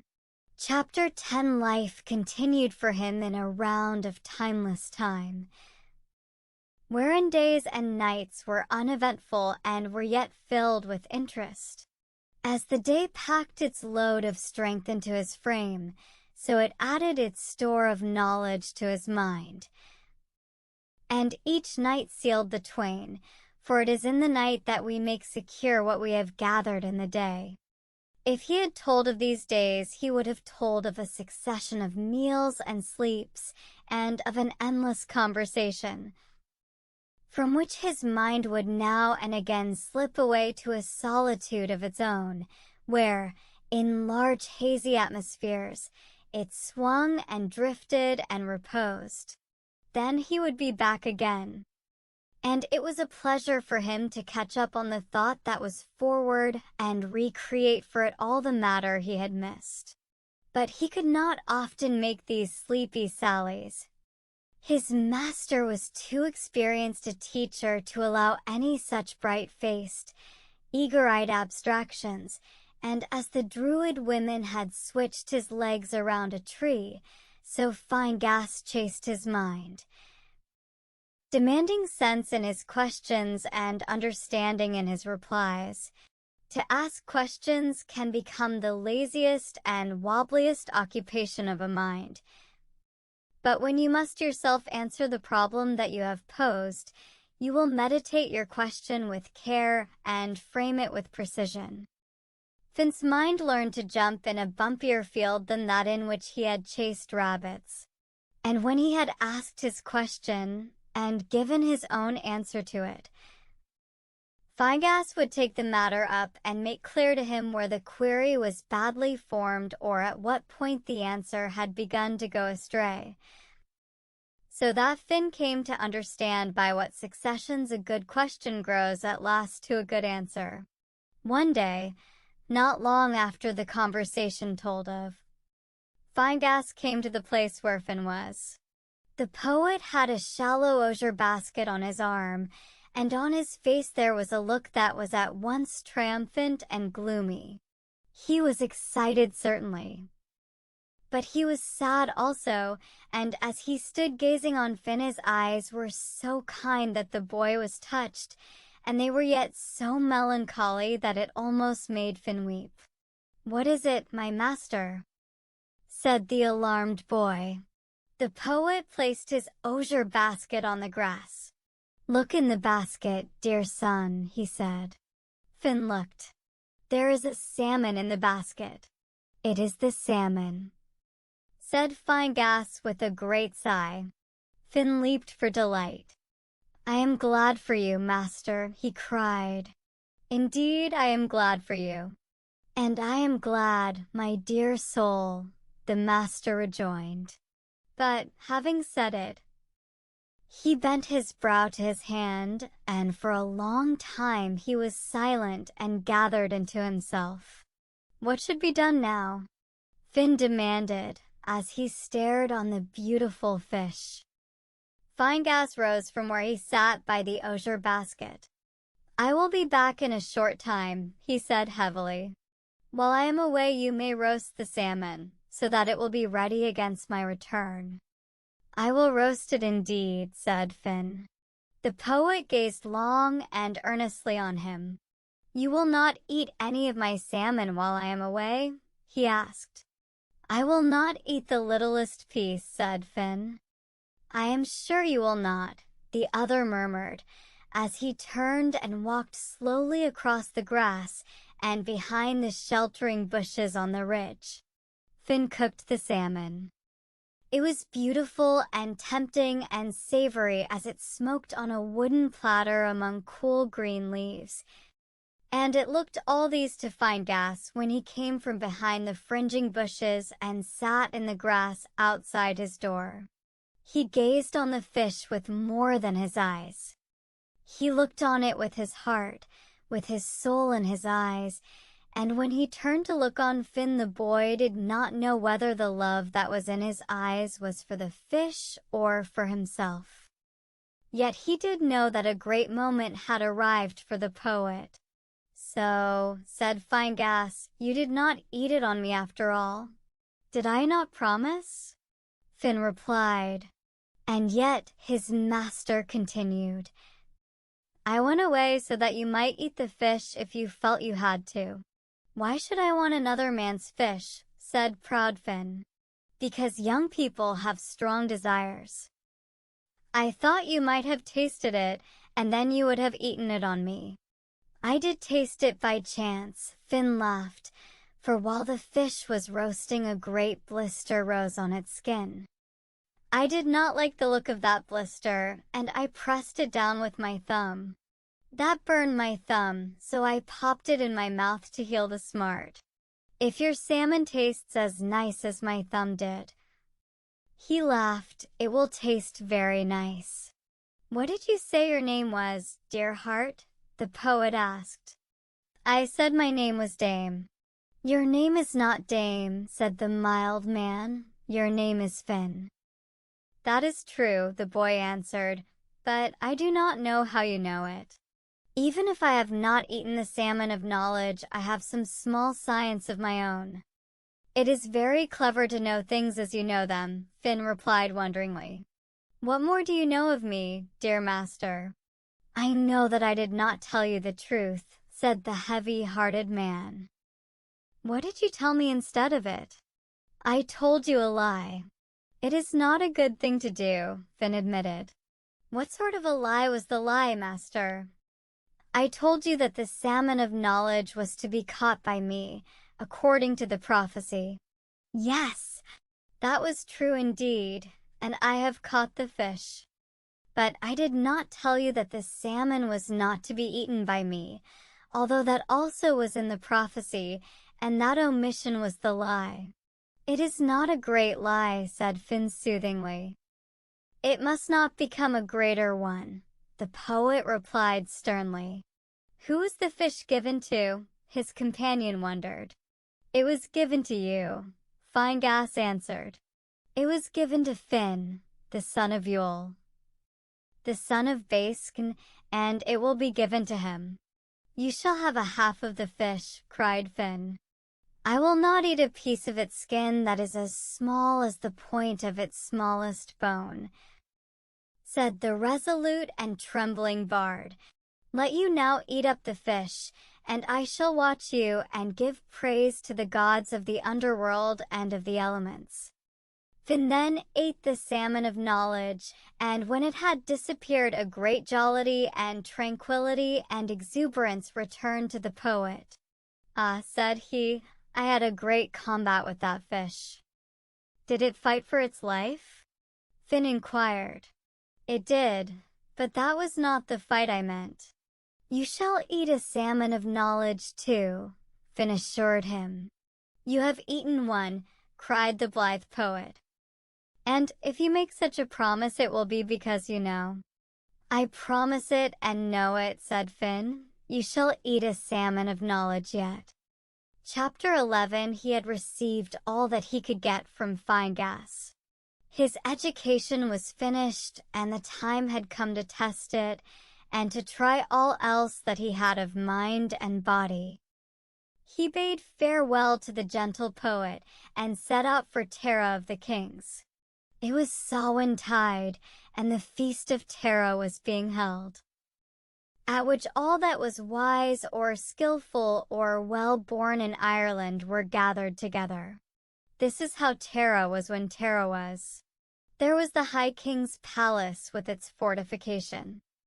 Without it was another fortification enclosing the 4 minor palaces, each of which was maintained by one of the 4 provincial kings. Without that again was the great banqueting hall, and around it and enclosing all of the sacred hill in its gigantic bound ran the main outer ramparts of Tara. From it, the center of Ireland, for great roads went, north, south, east, and west, and along these roads, from the top and the bottom and the 2 sides of Ireland, there moved for weeks before Samhain an endless stream of passengers. Here a gay band went carrying rich treasure to decorate the pavilion of a Munster lord. On another rode a vat of seasoned yew, monstrous as a house on wheels and drawn by 100 laborious oxen, came bumping and joggling the ale that thirsty Connaught princes would drink. On a road again the learned men of Leinster, each with an idea in his head that would discomfit a northern olive and make a southern one gape and fidget, would be marching solemnly, each by a horse that was piled high on the back and widely at the sides with clean-peeled willow or oaken wands that were carved from the top to the bottom with the Ogham signs, the first lines of poems, for it was an offense against wisdom to commit more than initial lines to writing, the names and dates of kings. The procession of laws of Tara and of the sub-kingdoms, the names of places and their meanings. On the brown stallion ambling peacefully yonder there might go the warring of the gods for 2 or 10,000 years. This mare with the dainty pace and the vicious I might be sidling under a load of oaken odes in honor of her owner's family, with a few bundles of tales of wonder added in case they might be useful, and perhaps the rest of piebald was backing the history of Ireland into a ditch. On such a journey all people spoke together, for all were friends, and no person regarded the weapon in another man's hand other than as an implement to poke a reluctant cow with, or to pacify with loud wallops some hoof-proud colt. Into this team and profusion of jolly humanity Finn slipped, and if his mood had been as bellicose as a wounded boar, he would yet have found no man to quarrel with. And if his eye had been as sharp as a jealous husband's, he would have found no eye to meet it with calculation or menace or fear, for the peace of Ireland was in being. And for 6 weeks man was neighbor to man, and the nation was the guest of the High King. Finn went in with the notables. His arrival had been timed for the opening day and the great feast of welcome. He may have marveled, looking on the bright city, with its pillars of gleaming bronze and the roofs that were painted in many colors, so that each house seemed to be covered by the spreading wings of some gigantic and gorgeous bird, and the palaces themselves, mellow with red oak, polished within and without by the wear and the care of 1,000 years, and carved with the patient skill of unending generations of the most famous artists of the most artistic country of the Western world, would have given him much to marvel at also. It must have seemed like a city of dream, a city to catch the heart, when, coming over the great plain, Finn saw Tara of the Kings held on its hill as in a hand to gather all the gold of the falling sun, and to restore a brightness as mellow and tender as that universal largesse. In the great banqueting hall everything was in order for the feast. The nobles of Ireland with their winsome consorts, the learned and artistic professions represented by the pick of their time were in place. The Ardri, Corm of the 100 Battles, had taken his place on the raised dais which commanded the whole of that vast hall. At his right hand his son Art, to be afterwards as famous as his famous father, took his seat. and on his left Gall Mór Mac Morna, chief of the Fianna of Ireland, had the seat of honor. As the High King took his place, he could see every person who was noted in the land for any reason. He would know everyone who was present, for the fame of all men is sealed at Tara, and behind his chair a herald stood to tell anything the king might not know or had forgotten. Conn gave the signal, and his guests seated themselves. The time had come for the squires to take their stations behind their masters and mistresses. But for the moment, the great room was seated, and the doors were held to allow a moment of respect to pass before the servers and squires came in. Looking over his guests, Conn observed that a young man was yet standing. "There is a gentleman," he murmured, "for whom no seat has been found." We may be sure that the master of the banquet blushed at that. And the king continued, "I do not seem to know the young man, nor did his herald, nor did the unfortunate master, nor did anybody, for the eyes of all were now turned where the kings went." "Give me my horn," said the gracious monarch. The horn of state was put to his hand. "Young gentleman," he called to the stranger, "I wish to drink to your health and to welcome you to Tara." The young man came forward then, greater shouldered than any mighty man of that gathering, longer and cleaner limbed, with his fair curls dancing about his beardless face.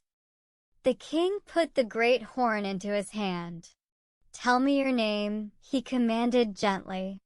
"I am Finn, the son of Yule, the son of Baiscn," said the youth. And at that saying a touch as of lightning went through the gathering so that each person quivered, and the son of the great murdered captain looked by the king's shoulder into the twinkling eye of Gall. But no word was uttered, no movement made except the movement and the utterance of the Ardri. "You are the son of a friend," said the great-hearted monarch. "You shall have the seat of a friend." He placed Finn at the right hand of his own son Art. Chapter 12. It is to be known that on the night of the feast of Samhain the doors separating this world and the next one are opened, and the inhabitants of either world can leave their respective spheres and appear in the world of the other beings. Now there was a grandson to the Dagda Mór, the lord of the underworld, and he was named Aelin Mac Midna, out of Shur Finnicky, and this Aelin bore an implacable enmity to Tara and the Ardri. As well as being monarch of Ireland, her high king was chief of the people learned in magic, and it is possible that at some time Conn had adventured into Tir na Nog, the land of the young, and had done some deed or misdeed in Aelin's lordship or in his family. It must have been an ill deed in truth, for it was in a very rage of revenge that Aelin came yearly at the permitted time to ravage Tara. 9 times he had come on this mission of revenge, but it is not to be supposed that he could actually destroy the holy city. The Ardri and magicians could prevent that.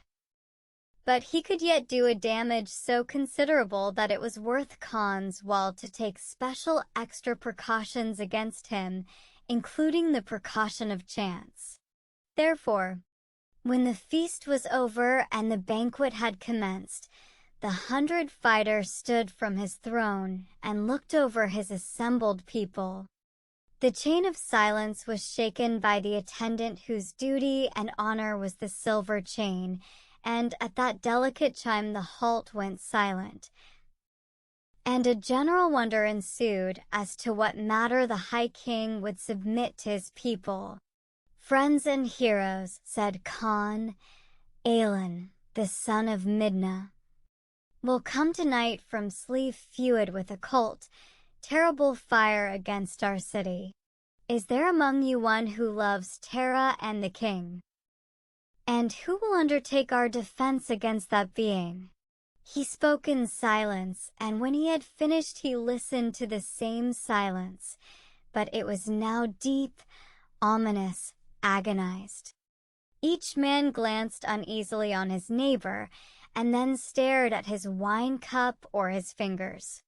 The hearts of young men went hot for a gallant moment and were chilled in the succeeding one, for they had all heard of Aelin out of SHL Finicky in the north. The lesser gentlemen looked under their brows at the greater champions, and these peered furtively at the greatest of all. Art Og Mac Morna of the hard strokes fell to biting his fingers. Conan the swearer and Gara Mac Morna grumbled irritably to each other and at their neighbors. Even Celt, the son of Ronan, looked down into his own lap. And Galmore sipped at his wine without any twinkle in his eye. A horrid embarrassment came into the great hall. And as the High King stood in that palpitating silence, his noble face changed from kindly to grave, and from that to a terrible sternness. In another moment, to the undying shame of every person present, he would have been compelled to lift his own challenge and declare himself the champion of Terra for that night. But the shame that was on the faces of his people would remain in the heart of their king. Gaul's merry mind would help him to forget, but even his heart would be wrung by a memory that he would not dare to face. It was at that terrible moment that Finn stood up. "What," said he, "will be given to the man who undertakes this defense?" "All that can be rightly asked will be royally bestowed," was the king's answer. "Who are the sureties?" said Finn. "The kings of Ireland, and Red Sith with his magicians." "I will undertake the defense," said Finn. And on that, the kings and magicians who were present bound themselves to the fulfillment of the bargain. Finn marched from the banqueting hall, and as he went, all who were present of nobles and retainers and servants acclaimed him and wished him luck. But in their hearts they were bidding him goodbye, for all were assured that the lad was marching to a death so unescapable that he might already be counted as a dead man. It is likely that Finn looked for help to the people of the Shire themselves, for, through his mother, he belonged to the tribes of Dana, although on the father's side. His blood was well compounded with mortal clay. It may be, too, that he knew how events would turn, for he had eaten the salmon of knowledge. Yet it is not recorded that on this occasion he invoked any magical art as he did on other adventures. Finn's way of discovering whatever was happening and hidden was always the same and is many times referred to. A shallow, oblong dish of pure, pale gold was brought to him. This dish was filled with clear water. Then Finn would bend his head and stare into the water, and as he stared he would place his thumb in his mouth under his tooth of knowledge, his wisdom tooth. Knowledge, may it be said, is higher than magic and is more to be sought. It is quite possible to see what is happening and yet not know what is forward. For while seeing is believing, it does not follow that either seeing or believing is knowing. Many a person can see a thing and believe a thing and know just as little about it as the person who does neither. But Finn would see and know. Or he would understand a decent ratio of his visions. That he was versed in magic is true, for he was ever known as the knowledgeable man. And later he had 2 magicians in his household named Dyrim and Macreath to do the rough work of knowledge for their busy master. It was not from the Shire, however, that assistance came to Finn. Chapter 13. He marched through the successive fortifications until he came to the outer, great wall, the boundary of the city. And when he had passed this, he was on the wide plain of Terra. Other than himself, no person was abroad. For on the night of the feast of Samhain none but a madman would quit the shelter of a house, even if it were on fire. For whatever disasters might be within a house would be as nothing to the calamities without it. The noise of the banquet was not now audible to Finn. It is possible, however, that there was a shamefaced silence in the great hall, and the lights of the city were hidden by the successive great ramparts. The sky was over him, the earth under him. And then these there was nothing, or there was but the darkness and the wind. But darkness was not a thing to terrify him, bred in the nightness of a wood and the very fosterling of gloom. Nor could the wind afflict his ear or his heart. There was no note in its orchestra that he had not brooded on and become, which becoming is magic. The long-drawn moan of it, the thrilling whisper and hush, the shrill, sweet whistle, so thin it can scarcely be heard, and is taken more by the nerves than by the ear, the screech. Sudden as a devil's yell and loud as 10 thunders, the cry as of one who flies with backward look to the shelter of leaves and darkness, and the sob as of one stricken with an age-long misery. Only at times remembered, but remembered then with what a pang. His ear knew by what successions they arrived, and by what stages they grew and diminished. Listening in the dark to the bundle of noises which make a noise, he could disentangle them and assign a place and a reason to each gradation of sound that formed the chorus. There was the patter of a rabbit, and there the scurrying of a hare. A bush rustled yonder, but that brief rustle was a bird, that pressure was a wolf, and this hesitation a fox. The scraping yonder was but a rough leaf against bark, and the scratching beyond it was a ferret's claw. Fear cannot be where knowledge is, and Finn was not fearful. His mind, quietly busy on all sides, picked up one sound and dwelt on it. A man, said Finn, and he listened in that direction, back towards the city.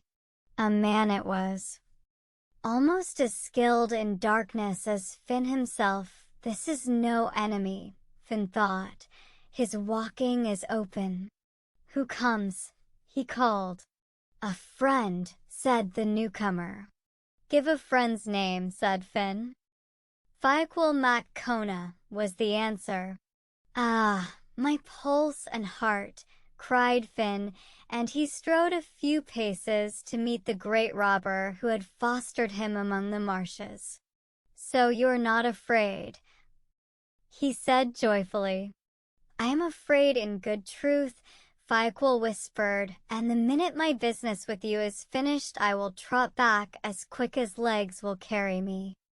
May the gods protect my going as they protected my coming, said the robber piously. Amen, said Finn, and now, tell me what you have come for. Have you any plan against this lord of the SHL? Faiqual whispered. I will attack him, said Finn. That is not a plan, the other groaned. We do not plan to deliver an attack, but to win a victory. Is this a very terrible person? Finn asked. Terrible indeed. No one can get near him or away from him. He comes out of the sher, playing sweet, low music on a timpan and a pipe, and all who hear this music fall asleep. I will not fall asleep, said Finn. You will indeed, for everybody does. What happens then? Finn asked. When all are asleep, Aelin Mac Midna blows a dart of fire out of his mouth, and everything that is touched by that fire is destroyed, and he can blow his fire to an incredible distance and to any direction. You are very brave to come to help me, Finn murmured. Especially when you are not able to help me at all. I can help, Fiaquil replied, but I must be paid. What payment? 1/3 of all you earn and a seat at your council. I grant that, said Finn. And now, tell me your plan. You remember my spear with the 30 rivets of Arabian gold in its socket? The one, Finn queried. That had its head wrapped in a blanket and was stuck in a bucket of water and was chained to a wall as well the venomous Burga. That one, Fiaquil replied. It is Alan Mac Midna's own spear. He continued, and it was taken out of his sure by your father. Well, said Finn, wondering nevertheless where Fiaquil got the spear, but too generous to ask. When you hear the great man of the Shire coming, take the wrappings off the head of the spear and bend your face over it. The heat of the spear, the stench of it. All its pernicious and acrid qualities will prevent you from going to sleep. Are you sure of that? Said Finn. You couldn't go to sleep close to that stench. Nobody could. Fiaquil replied decidedly. He continued, Alan Mac Midna will be off his guard when he stops playing and begins to blow his fire. He will think everybody is asleep. Then you can deliver the attack you were speaking of, and all good luck go with it. I will give him back his spear, said Finn. Here it is, said Fiaquil, taking the Burga from under his cloak. But be as careful of it, my pulse. Be as frightened of it as you are of the man of Dana. I will be frightened of nothing, said Finn. And the only person I will be sorry for is that Alan Mac Midna, who is going to get his own spear back. I will go away now, his companion whispered. For it is growing darker where you would have thought there was no more room for darkness, and there is an eerie feeling abroad which I do not like. That man from the shore may come any minute, and if I catch one sound of his music, I am done for. The robber went away, and again Finn was alone. Chapter 14. He listened to the retreating footsteps until they could be heard no more, and the one sound that came to his tense ears was the beating of his own heart. Even the wind had ceased, and there seemed to be nothing in the world but the darkness and himself. In that gigantic blackness, in that unseen quietude and vacancy, the mind could cease to be personal to itself. It could be overwhelmed and merged in space, so that consciousness would be transferred or dissipated, and one might sleep standing. For the mind fears loneliness more than all else, and will escape to the moon rather than be driven inwards on its own being. But Finn was not lonely. And he was not afraid when the son of Midna came. A long stretch of the silent night had gone by, minute following minute in a slow sequence, wherein as there was no change there was no time. Wherein there was no past and no future, but a stupefying, endless present which is almost the annihilation of consciousness. A change came then. For the clouds had also been moving, and the moon at last was sensed behind them not as a radiance, but as a percolation of light. A gleam that was strained through matter after matter, and was less than the very wraith or remembrance of itself, a thing seen so narrowly, so sparsely, that the eye could doubt if it was or was not seeing, and might conceive that its own memory was recreating that which was still absent. But Finn's eye was the eye of a wild creature that spies on darkness and moves there wittingly. He saw, then, not a thing but a movement. Something that was darker than the darkness it loomed on, not a being but a presence and, as it were, impending pressure. And in a little he heard the deliberate pace of that great being. Finn bent to his spear and unloosed its coverings. Then from the darkness there came another sound, a low, sweet sound, thrillingly joyous, thrillingly low. So low the ear could scarcely note it, so sweet the ear wished to catch nothing else and would strive to hear it rather than all sounds that may be heard by man, the music of another world, the unearthly, dear melody of the shore. So sweet it was that the sense strained to it, and having reached must follow drowsily in its wake, and would merge in it, and could not return again to its own place until that strange harmony was finished and the ear restored to freedom. But Finn had taken the covering from his spear, and with his brow pressed close to it he kept his mind and all his senses engaged on that sizzling, murderous point. The music ceased and Aelin hissed a fierce blue flame from his mouth, and it was as though he hissed lightning. Here it would seem that Finn used magic, for spreading out his fringed mantle, he caught the flame.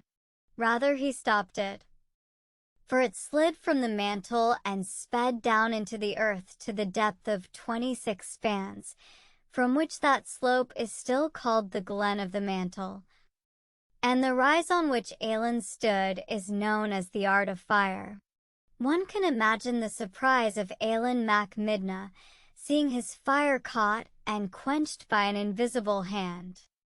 And one can imagine that at this check he might be frightened, for who would be more terrified than a magician who sees his magic fail, and who, knowing of power, will guess at powers of which he has no conception and may well dread. Everything had been done by him as it should be done. His pipe had been played and his timpan. All who heard that music should be asleep, and yet his fire was caught in full course and was quenched. Aelin, with all the terrific strength of which he was master, blew again, and the great jet of blue flame came roaring and whistling from him and was caught and disappeared. Panic swirled into the man from Fairy. He turned from that terrible spot and fled, not knowing what might be behind, but dreading it as he had never before dreaded anything, and the unknown pursued him. That terrible defense became a fence and hung to his heel as a wolf pads by the flank of a bull. And Aelin was not in his own world. He was in the world of men, where movement is not easy and the very air a burden. In his own sphere, in his own element, he might have outrun Finn, but this was Finn's world, Finn's element. And the flying god was not gross enough to outstrip him. Yet what a race he gave, for it was but at the entrance to his own shore that the pursuer got close enough. Finn put a finger into the thing of the great spear, and at that cast night fell on Aelin mac Midna. His eyes went black, his mind whirled and ceased. There came nothingness where he had been, and as the burga whistled into his shoulder blades he withered away. He tumbled emptily and was dead. Finn took his lovely head from its shoulders and went back through the night to Terra. Triumphant Finn, who had dealt death to a god, and to whom death would be dealt, and who is now dead. He reached the palace at sunrise. On that morning all were astir early.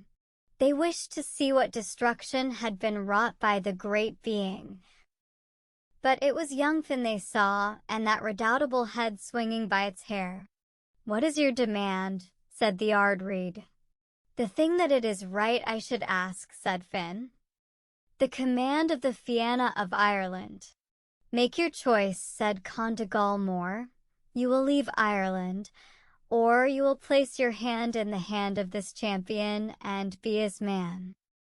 Gaul could do a thing that would be hard for another person, and he could do it so beautifully that he was not diminished by any action. "Here is my hand," said Gaul. And he twinkled at the stern, young eyes that gazed on him as he made his submission. The birth of Bran Chapter 1. There are people who do not like dogs a bit. They are usually women, but in this story there is a man who did not like dogs. In fact, he hated them. When he saw one, he used to go black in the face, and he threw rocks at it until it got out of sight. But the power that protects all creatures had put a squint into this man's eye, so that he always threw crooked. This gentleman's name was Fergus Fionlleith, and his stronghold was near the harbor of Galway. Whenever a dog barked, he would leap out of his seat, and he would throw everything that he owned out of the window in the direction of the bark. He gave prizes to servants who disliked dogs, and when he heard that a man had drowned a litter of pups, he used to visit that person and try to marry his daughter. Now Finn, the son of Yule, was the reverse of Fergus Fionlleith in this matter, for he delighted in dogs. And he knew everything about them, from the setting of the first little white tooth to the rocking of the last long yellow one. He knew the affections and antipathies which are proper in a dog, the degree of obedience to which dogs may be trained without losing their honorable qualities or becoming servile and suspicious. He knew the hopes that animate them, the apprehensions which tingle in their blood, and all that is to be demanded from, or forgiven in, a paw, an ear, a nose, an eye, or a tooth, and he understood these things because he loved dogs. For it is by love alone that we understand anything. Among the 300 dogs which Finn owned, there were 2 to whom he gave an especial tenderness, and who were his daily and nightly companions. These 2 were Bran and Ceylon. But if a person were to guess for 20 years, he would not find out why Finn loved these 2 dogs, and why he would never be separated from them. Finn's mother, Muireann, went to Wide Allen of Leinster to visit her son, and she brought her young sister Twyron with her. The mother and aunt of the great captain were well treated among the Fianna, first, because they were parents to Finn, and second, because they were beautiful and noble women. No words can describe how delightful Muireann was. She took the branch, and as to Twyron, a man could not look at her without becoming angry or dejected. Her face was fresh as a spring morning, her voice more cheerful than the cuckoo calling from the branch that is highest in the hedge, and her form swayed like a reed and flowed like a river, so that each person thought she would surely flow to him. Men who had wives of their own grew moody and downcast because they could not hope to marry her, while the bachelors of the Fianna stared at each other with truculent, bloodshot eyes. And then they gazed on Twyron so gently that she may have imagined she was being beamed on by the mild eyes of the dawn. It was to an Ulster gentleman, Eilean Eachtack, that she gave her love, and this chief stated his rights and qualities and asked for her in marriage. Now Finn did not dislike the man of Ulster, but either he did not know them well, or else he knew them too well, for he made a curious stipulation before consenting to the marriage. He bound Eilean to return the lady if there should be occasion to think her unhappy, and Eilean agreed to do so. The sureties to this bargain were Celt Mac Ronan, Gall Mac Morna, and Lugade. Lugade himself gave the bride away, but it was not a pleasant ceremony for him, because he also was in love with the lady, and he would have preferred keeping her to giving her away.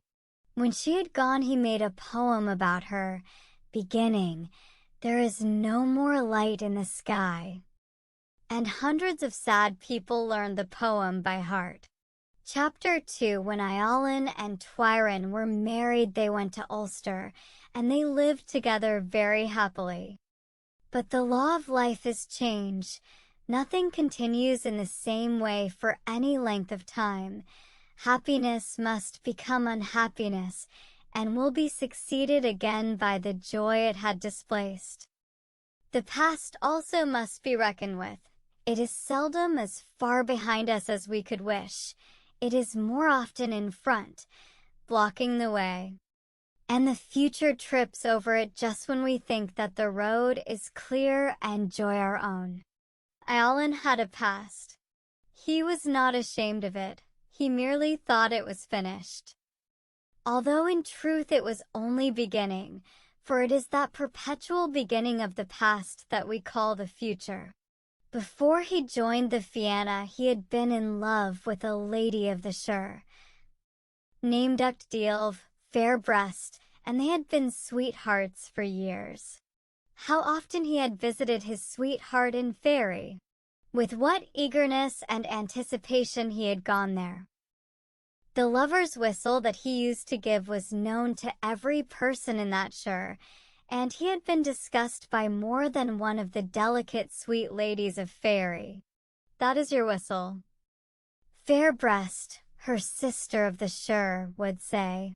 And Uchtdilv would reply, "Yes, that is my mortal, my lover, my pulse, and my one treasure."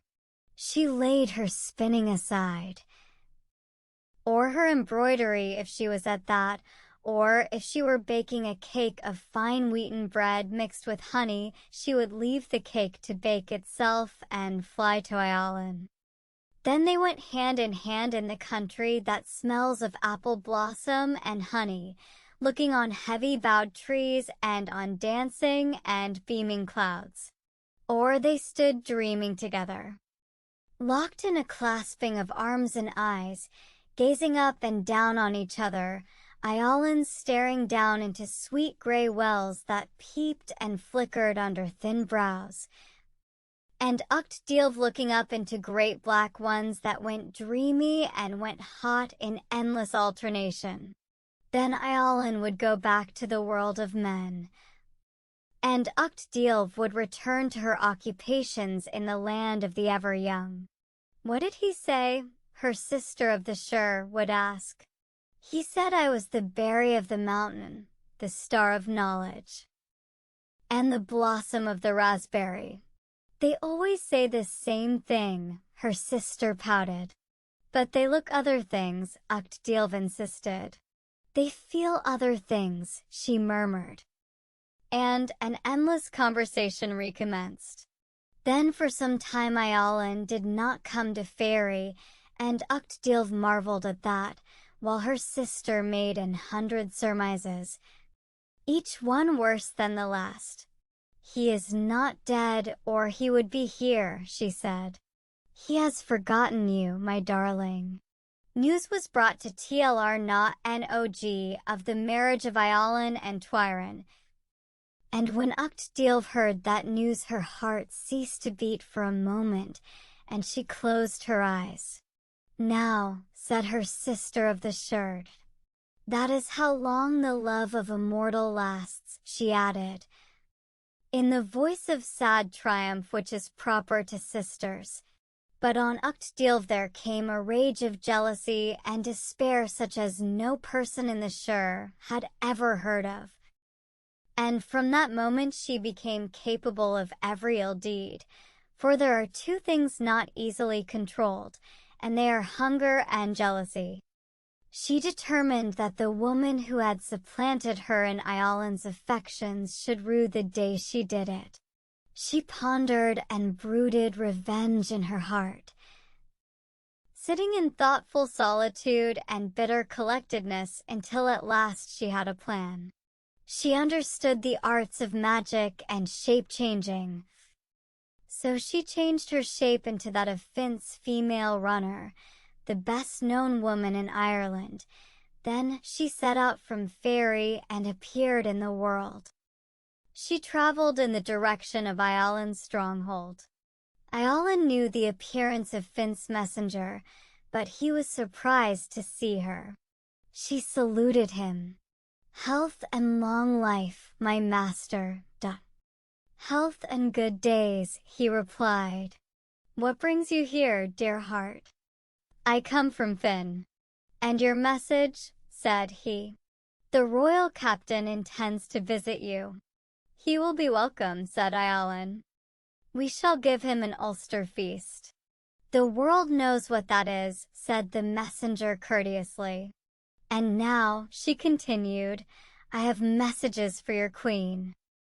Twyrin then walked from the house with the messenger, but when they had gone a short distance, Uchtdilv drew a hazel rod from beneath her cloak and struck it on the queen's shoulder. And on the instant Twyrin's figure trembled and quivered, and it began to whirl inwards and downwards, and she changed into the appearance of a hound. It was sad to see the beautiful, slender dog standing shivering and astonished, and sad to see the lovely eyes that looked out pitifully in terror and amazement. But Uchtdilv did not feel sad.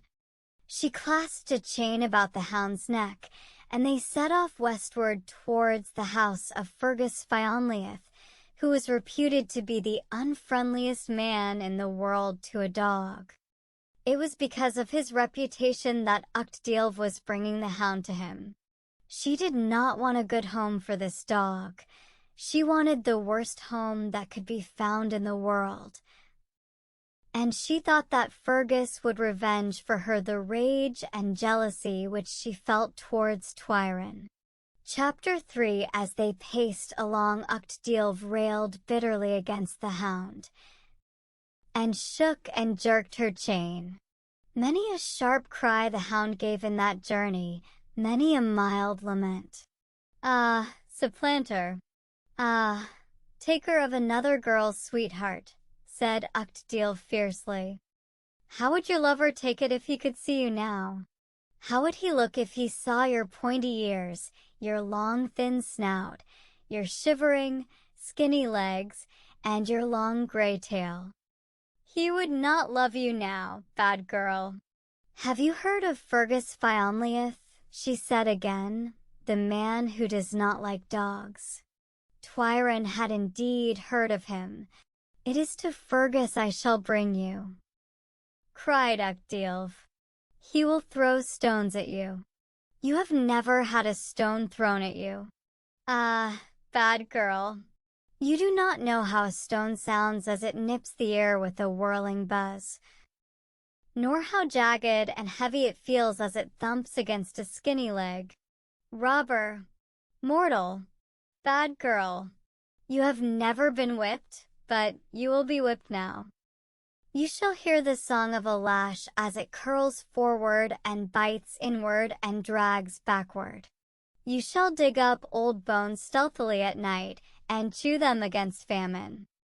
You shall whine and squeal at the moon and shiver in the cold, and you will never take another girl's sweetheart again."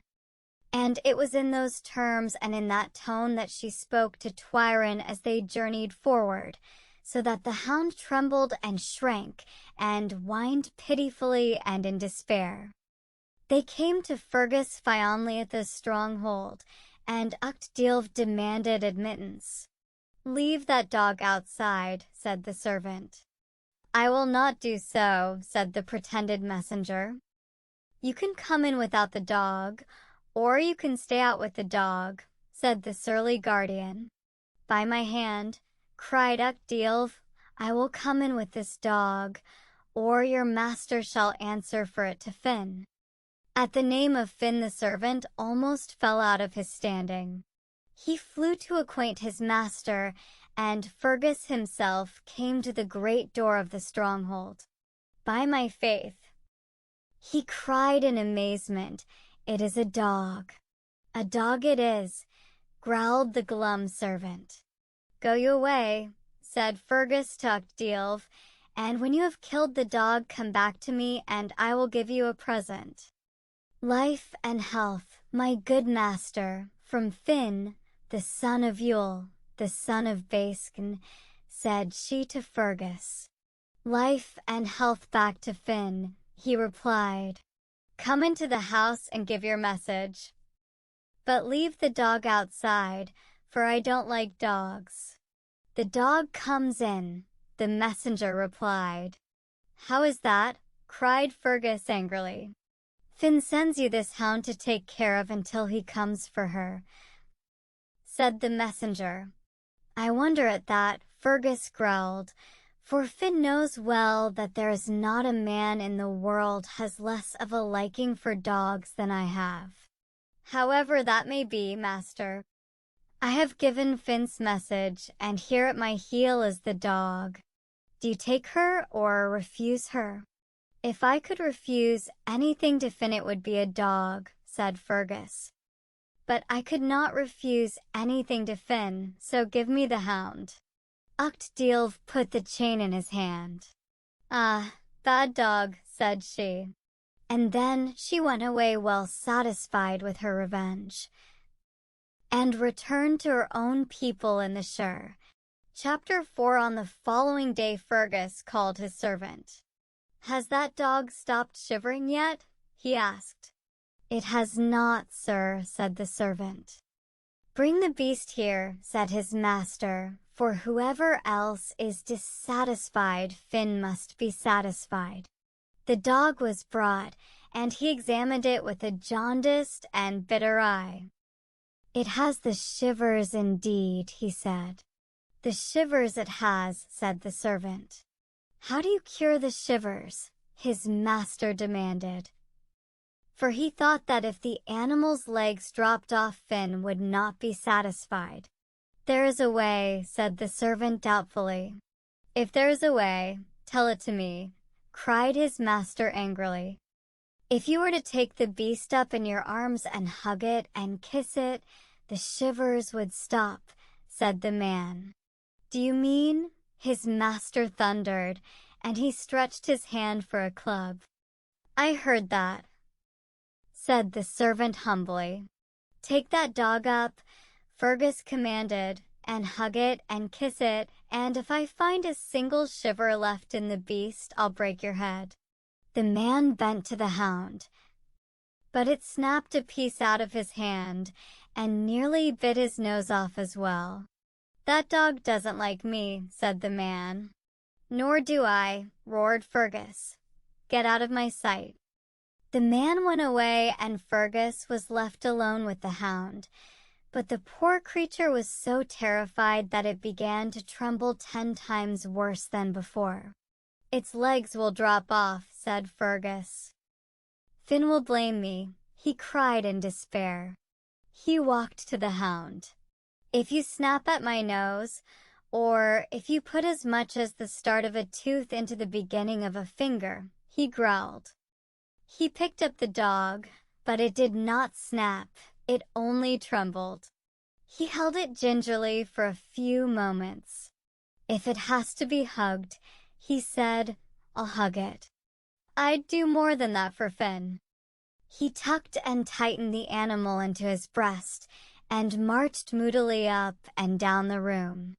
The dog's nose lay along his breast under his chin, and as he gave it dutiful hugs, one hug to every 5 paces, the dog put out its tongue and licked him timidly under the chin. "Stop," roared Fergus. "Stop that forever," and he grew very red in the face and stared truculently down along his nose. A soft brown, I looked up at him, and the shy tongue touched again on his chin. "If it has to be kissed," said Fergus gloomily, "I'll kiss it." "I'd do more than that for Finn," he groaned. He bent his head, shut his eyes, and brought the dog's jaw against his lips. And at that the dog gave little wriggles in his arms and little barks and little licks, so that he could scarcely hold her. He put the hound down at last. "There is not a single shiver left in her," he said. And that was true. Everywhere he walked, the dog followed him, giving little prances and little pats against him, and keeping her eyes fixed on his with such eagerness and intelligence that he marveled. "That dog likes me," he murmured in amazement. "By my hand," he cried next day, "I like that dog." The day after that he was calling her, "My one treasure, my little branch." And within a week he could not bear her to be out of his sight for an instant. He was tormented by the idea that some evil person might throw a stone at the hound, so he assembled his servants and retainers and addressed them. He told them that the hound was the queen of creatures, the pulse of his heart, and the apple of his eye, and he warned them that the person who as much as looked sideways on her, or knocked one shiver out of her, would answer for the deed with pains and indignities. He recited a list of calamities which would befall such a miscreant, and these woes began with flaying and ended with dismemberment, and had inside bits of such complicated and ingenious torment that the blood of the men who heard it ran chill in their veins, and the women of the household fainted where they stood. Chapter 5. In course of time the news came to Finn that his mother's sister was not living with Eileen. He at once sent a messenger calling for fulfillment of the pledge that had been given to the Fianna and demanding the instant return of Twyron. Eileen was in a sad condition when this demand was made. He guessed that Uchtdilv had a hand in the disappearance of his queen, and he begged that time should be given him in which to find the lost girl. He promised if he could not discover her within a certain period that he would deliver his body into Finn's hands, and would abide by whatever judgment Finn might pronounce. The great captain agreed to that. "Tell the wife-loser that I will have the girl, or I will have his head," said Finn. Eileen set out then for Fairy. He knew the way, and in no great time he came to the hill where Uchtdilv was. It was hard to get Uchtdilv to meet him, but at last she consented, and they met under the apple boughs of Fairy. "Well," said Uchtdilv. "Ah, breaker of vows and traitor to love," said she. "Hail and a blessing," said Eileen humbly. "By my hand," she cried, "I will give you no blessing, for it was no blessing you left with me when we parted." "I am in danger," said Eileen. "What is that to me?" she replied fiercely. "Finn may claim my head," he murmured. "Let him claim what he can take," said she. "No," said Eileen proudly, "he will claim what I can give." "Tell me your tale," said she coldly. Eileen told his story then, and he concluded, "I am certain that you have hidden the girl." "If I save your head from Finn," the woman of the shore replied, "then your head will belong to me." "That is true," said Eileen. "And if your head is mine, the body that goes under it is mine. Do you agree to that?" "I do," said Eileen. "Give me your pledge," said Uchtdilv, "that if I save you from this danger you will keep me as your sweetheart until the end of life and time." "I give that pledge," said Eileen. Uchtdilv went then to the house of Fergus Fionliath, and she broke the enchantment that was on the hound, so that Twyron's own shape came back to her. But in the matter of 2 small whelps to which the hound had given birth, the enchantment could not be broken, so they had to remain as they were. These 2 whelps were Bran and Ceylon. They were sent to Finn, and he loved them forever after, for they were loyal and affectionate, as only dogs can be, and they were as intelligent as human beings. Besides that, They were Finn's own cousins. Twyrin was then asked in marriage by Lugaid, who had loved her so long. He had to prove to her that he was not any other woman's sweetheart. And when he proved that they were married, and they lived happily ever after, which is the proper way to live, he wrote a poem beginning, "Lovely the day, dear is the eye of the dawn," and 1,000 merry people learned it after him. But as to Fergus Fionlleith, he took to his bed, and he stayed there for a year and a day suffering from blighted affection. And he would have died in the bed only that Finn sent him a special pup, and in a week that young hound became the star of fortune and the very pulse of his heart, so that he got well again. And he also lived happily ever after. Oisin's mother chapter one evening was drawing nigh, and the Fianna Finn had decided to hunt no more that day. The hounds were whistled to heel, and a sober, homeward march began. For men will walk soberly in the evening, however they go in the day, and dogs will take the mood from their masters. They were pacing so through the golden-shafted, tender-colored eve, when a fawn leaped suddenly from covert, and, with that leap, all quietness vanished. The men shouted, the dogs gave tongue, and a furious chase commenced. Finn loved a chase at any hour, and, with Bran and Cialan, he outstripped the men and dogs of his troop, until nothing remained in the limpid world but Finn, the 2 hounds, and the nimble, beautiful fawn. These, and the occasional boulders, round which they raced, or over which they scrambled, the solitary tree which dozed aloof and beautiful in the path, the occasional clump of trees that hived sweet shadow as a hive hoards honey, and the rustling grass that stretched to infinity, and that moved and crept and swung under the breeze in endless, rhythmic billowings. In his wildest moment Finn was thoughtful, and now, although running hard, he was thoughtful. There was no movement of his beloved hounds that he did not know, not a twitch or fling of the head, not a cock of the ears or tail that was not significant to him. But on this chase whatever signs the dogs gave were not understood by their master. He had never seen them in such eager flight. They were almost utterly absorbed in it, but they did not whine with eagerness. Nor did they cast any glance towards him for the encouraging word which he never failed to give when they sought it. They did look at him, but it was a look which he could not comprehend. There was a question and a statement in those deep eyes, and he could not understand what that question might be, nor what it was they sought to convey. Now and again one of the dogs turned ahead in full flight, and stared, not at Finn, but distantly backwards, over the spreading and swelling plain where their companions of the hunt had disappeared.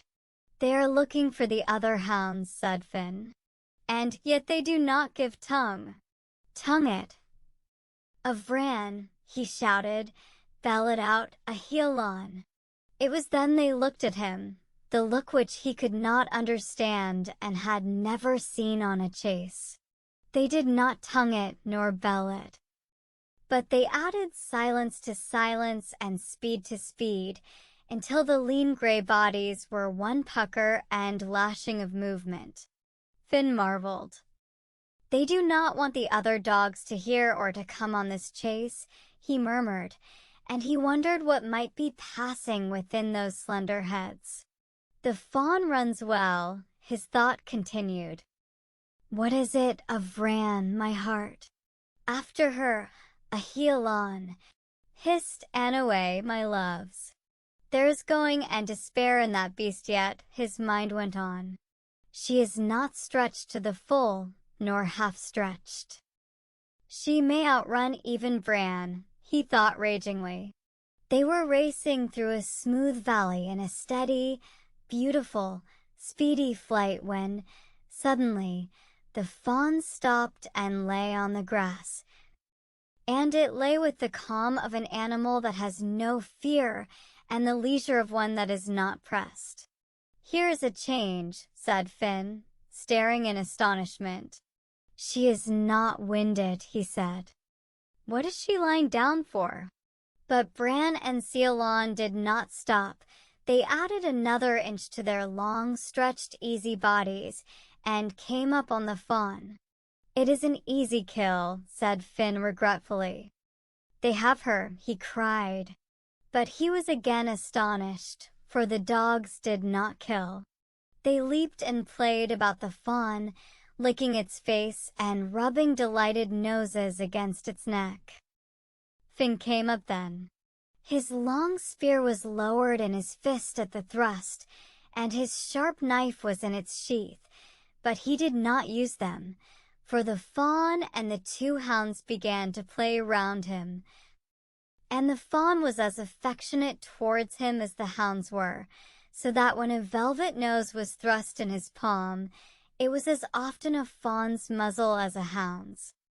In that joyous company he came to wide Allen of Leinster, where the people were surprised to see the hounds and the fawn and the chief and none other of the hunters that had set out with them. When the others reached home, the chief told of his chase, and it was agreed that such a fawn must not be killed, but that it should be kept and well treated, and that it should be the pet fawn of the Fianna. But some of those who remembered Bra's parentage thought that as Bran herself had come from the shire, so this fawn might have come out of the shire also. Chapter 2. Late that night, when he was preparing for rest, the door of Finn's chamber opened gently and a young woman came into the room. The captain stared at her as he well might, for he had never seen or imagined to see a woman so beautiful as this was. Indeed, she was not a woman, but a young girl, and her bearing was so gently noble, her look so modestly high, that the champion dared scarcely look at her, although he could not by any means have looked away. As she stood within the doorway, smiling and shy as a flower, beautifully timid as a fawn, the chief communed with his heart. "She is the sky woman of the dawn," he said. "She is the light on the foam. She is white and odorous as an apple blossom. She smells of spice and honey. She is my beloved beyond the women of the world. She shall never be taken from me." And that thought was delight and anguish to him, delight because of such sweet prospect, anguish because it was not yet realized and might not be. As the dogs had looked at him on the chase with a look that he did not understand, so she looked at him. And in her regard there was a question that baffled him and a statement which he could not follow. He spoke to her then, mastering his heart to do it. "I do not seem to know you," he said. "You do not know me indeed," she replied. "It is the more wonderful," he continued gently, "for I should know every person that is here. What do you require from me?" "I beg your protection." "Royal Captain." "I give that to all," he answered. "Against whom do you desire protection?" "I am in terror of the Fyrdoerch, the dark man of the shire." "He is my enemy," she said. "He is mine now," said Finn. "Tell me your story." "My name is Sieve, and I am a woman of Fairy," she commenced. "In the shire many men gave me their love, but I gave my love to no man of my country." "That was not reasonable," the other chided with a blithe heart. "I was contented," she replied, "and what we do not want we do not lack." But if my love went anywhere, it went to a mortal, a man of the men of Ireland. By my hand, said Finn in mortal distress. I marvel who that man can be. He is known to you, she murmured. I lived thus in the peace of Fairy, hearing often of my mortal champion. For the rumor of his great deeds had gone through the shire, until a day came when the black magician of the men of God put his eye on me, and after that day, in whatever direction I looked, I saw his eye. She stopped at that, and the terror that was in her heart was on her face. He is everywhere, she whispered. He is in the bushes and on the hill. He looked up at me from the water, and he stared down on me from the sky. His voice commands out of the spaces, and it demands secretly in the heart. He is not here or there. He is in all places at all times.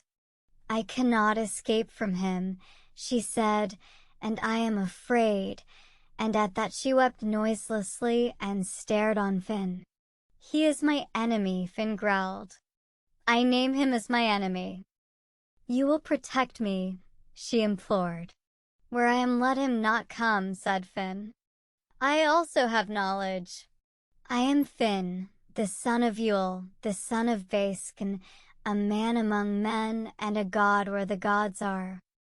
He asked me in marriage, she continued, but my mind was full of my own dear hero, and I refused the dark man. That was your right. And I swear by my hand that if the man you desire is alive and unmarried, he shall marry you, or he will answer to me for the refusal. He is not married, said Sieve. And you have small control over him. The chief frowned thoughtfully. Except the High King and the kings, I have authority in this land. What man has authority over himself, said Sieve. Do you mean that I am the man you seek, said Finn. It is to yourself I gave my love, she replied. This is good news, Finn cried joyfully. For the moment you came through the door I loved and desired you, and the thought that you wished for another man went into my heart like a sword. Indeed. Finn loved Sieve as he had not loved a woman before and would never love one again. He loved her as he had never loved anything before. He could not bear to be away from her. When he saw her, he did not see the world, and when he saw the world without her, it was as though he saw nothing, or as if he looked on a prospect that was bleak and depressing. The belling of a stag had been music to Finn, but when Sieve spoke, that was sound enough for him. He had loved to hear the cuckoo calling in the spring from the tree that is highest in the hedge, or the blackbird's jolly whistle in an autumn bush, or the thin, sweet enchantment that comes to the mind when a lark thrills out of sight in the air, and the hushed fields listen to the song. But his wife's voice was sweeter to Finn than the singing of a lark. She filled him with wonder and surmise. There was magic in the tips of her fingers. Her thin palm ravished him. Her slender foot set his heart beating, and whatever way her head moved, there came a new shape of beauty to her face. She is always new, said Finn. She is always better than any other woman. She is always better than herself. He attended no more to the Fianna. He ceased to hunt. He did not listen to the songs of poets or the curious sayings of magicians, for all of these were in his wife, and something that was beyond these was in her also. She is this world and the next one. She is completion, said Finn. Chapter 3. It happened that the men of Lachlan came on an expedition against Ireland. A monstrous fleet rounded the bluffs of Ben Adair, and the Danes landed there to prepare an attack which would render them masters of the country. Finn and the Fianna Finn marched against them. He did not like the men of Lachlan at any time. But this time he moved against them in wrath, for not only were they attacking Ireland, but they had come between him and the deepest joy his life had known. It was a hard fight, but a short one. The Lachlanachs were driven back to their ships, and within a week the only Danes remaining in Ireland were those that had been buried there. That finished. He left the victorious Vienna and returned swiftly to the plain of Allen, for he could not bear to be one unnecessary day parted from Sieve. "You are not leaving us," exclaimed Gall Mac Morna. "I must go," Finn replied. "You will not desert the victory feast," Conan reproached him. "Stay with us, chief," Celt begged. "What is a feast without Finn?" they complained. But he would not stay. "By my hand," he cried, "I must go. She will be looking for me from the window." "That will happen indeed," Gall admitted. "That will happen," cried Finn. "And when she sees me far out on the plain, she will run through the great gate to meet me." "It would be the queer wife would neglect that run," Conan growled. "I shall hold her hand again," Finn entrusted to Celt's ear. "You will do that, surely." "I shall look into her face," his lord insisted. But he saw that not even beloved Celt understood the meaning of that. And he knew sadly and yet proudly that what he meant could not be explained by anyone and could not be comprehended by anyone. "You're in love, dear heart," said Celt. "In love he is," Conan grumbled. "A cordial for women, a disease for men, a state of wretchedness." "Wretched in truth," the chief murmured. "Love makes us poor. We have not eyes enough to see all that is to be seen, nor hands enough to seize the tenth of all we want. When I look in her eyes, I am tormented, because I am not looking at her lips, and when I see her lips, my soul cries out, 'Look at her eyes. Look at her eyes.'" "That is how it happens," said Gall rememberingly. "That way and no other," Celt agreed. And the champions looked backwards in time on these lips and those, and knew their chief would go. When Finn came in sight of the great keep, his blood and his feet quickened, and now and again he waved a spear in the air. "She does not see me yet," he thought mournfully. "She cannot see me yet," he amended, reproaching himself. But his mind was troubled, for he thought also, or he felt without thinking, that had the positions been changed he would have seen her at twice the distance. "She thinks I have been unable to get away from the battle, or that I was forced to remain for the feast." And, without thinking it, he thought that had the positions been changed he would have known that nothing could retain the one that was absent. "Women," he said, "are shamefaced. They do not like to appear eager when others are observing them." But he knew that he would not have known if others were observing him, and that he would not have cared about it if he had known. And he knew that his Sieve would not have seen and would not have cared for any eyes than his. He gripped his spear on that reflection and ran as he had not run in his life, so that it was a panting, disheveled man that raced heavily through the gates of the great dun. Within the dun there was disorder. Servants were shouting to one another, and women were running to and fro aimlessly, wringing their hands and screaming, and when they saw the champion, those nearest to him ran away, and there was a general effort on the part of every person to get behind every other person. But Finn caught the eye of his butler, Gareth Cronan, the rough buzzer, and held it. "Come you here," he said. And the rough buzzer came to him without a single buzz in his body. "Where's the flower of Allen?" his master demanded.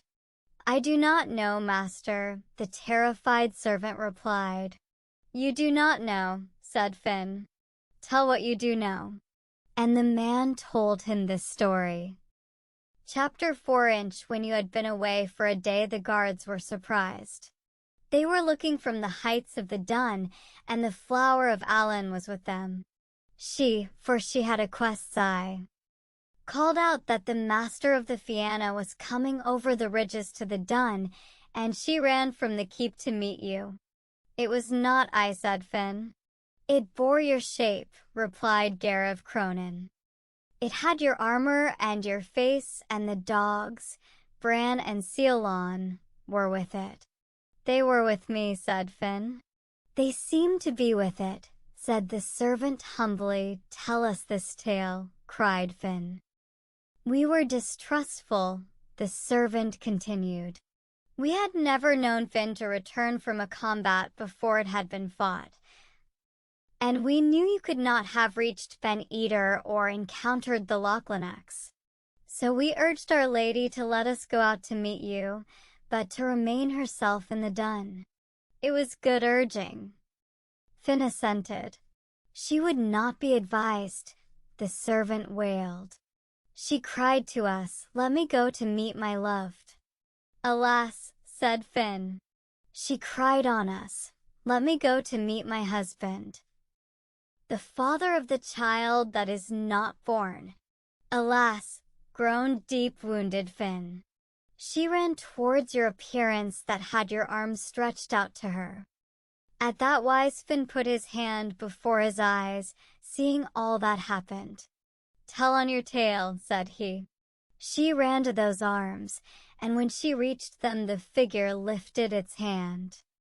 It touched her with a hazel rod, and, while we looked, she disappeared, and where she had been there was a fawn standing and shivering. The fawn turned and bounded towards the gate of the dun, but the hounds that were by flew after her. Finn stared on him like a lost man. They took her by the throat." The shivering servant whispered. "Ah," cried Finn in a terrible voice. "And they dragged her back to the figure that seemed to be Finn. 3 times she broke away and came bounding to us. And 3 times the dogs took her by the throat and dragged her back. You stood to look," the chief snarled. "No, master, we ran, but she vanished as we got to her. The great hounds vanished away." And that being that seemed to be Finn disappeared with them. We were left in the rough grass, staring about us and at each other, and listening to the moan of the wind and the terror of our hearts. "Forgive us, dear master," the servant cried. But the great captain made him no answer. He stood as though he were dumb and blind, and now and again he beat terribly on his breast with his closed fist, as though he would kill that within him which should be dead and could not die. He went so, beating on his breast, to his inner room in the dun, and he was not seen again for the rest of that day, nor until the sun rose over Moy Life in the morning. Chapter 5. For many years after that time, when he was not fighting against the enemies of Ireland, Finn was searching and hunting through the length and breadth of the country in the hope that he might again chance on his lovely lady from the shore. Through all that time he slept in misery each night, and he rose each day to grief. Whenever he hunted he brought only the hounds that he trusted, Bran and Ceylon, Lomire, Broad, and Lomlu. For if a fawn was chased, each of these 5 great dogs would know if that was a fawn to be killed or one to be protected, and so there was small danger to Sieve and a small hope of finding her. Once, when 7 years had passed in fruitless search, Finn and the chief nobles of the Fianna were hunting Ben Gulbane. All the hounds of the Fianna were out, for Finn had now given up hope of encountering the flower of Allen. As the hunt swept along the sides of the hill, there arose a great outcry of hounds from a narrow place high on the slope, and over all that uproar there came the savage baying of Finn's own dogs. "What is this for?" said Finn, and with his companions he pressed to the spot whence the noise came. "They are fighting all the hounds of the Fianna," cried a champion. And they were. The 5 wise hounds were in a circle and were giving battle to 100 dogs at once. They were bristling and terrible, and each bite from those great, keen jaws was woe to the beast that received it. Nor did they fight in silence as was their custom and training, but between each onslaught the great heads were uplifted, and they pealed loudly, mournfully, urgently, for their master. "They are calling on me," he roared. And with that he ran, as he had only once before run, and the men who were nigh to him went racing as they would not have run for their lives. They came to the narrow place on the slope of the mountain, and they saw the 5 great hounds in a circle keeping off the other dogs, and in the middle of the ring a little boy was standing. He had long, beautiful hair, and he was naked. He was not daunted by the terrible combat and clamor of the hounds. He did not look at the hounds, but he stared like a young prince at Finn and the champions as they rushed towards him, scattering the pack with the butts of their spears. When the fight was over, Bran and Ceylon ran whining to the little boy and licked his hands. "They do that to no one," said a bystander. "What new master is this they have found?" Finn bent to the boy. "Tell me, my little prince and pulse, what your name is, and how you have come into the middle of a hunting pack, and why you are naked." But the boy did not understand the language of the men of Ireland. He put his hand into Finn's, and the chief felt as if that little hand had been put into his heart. He lifted the lad to his great shoulder. "We have caught something on this hunt," said he to Celt Macrong. "We must bring this treasure home. You shall be one of the Fianna, Finn, my darling," he called upwards. The boy looked down on him, and in the noble trust and fearlessness of that regard Finn's heart melted away. "My little fawn," he said, and he remembered that other fawn. He set the boy between his knees and stared at him earnestly and long. "There is surely the same look," he said to his wakening heart. "That is the very eye of Sieve." The grief flooded out of his heart as at a stroke, and joy foamed into it in one great tide. He marched back singing to the encampment, and men saw once more the merry chief they had almost forgotten. Chapter 6. Just as at one time he could not be parted from Sieve, so now he could not be separated from this boy.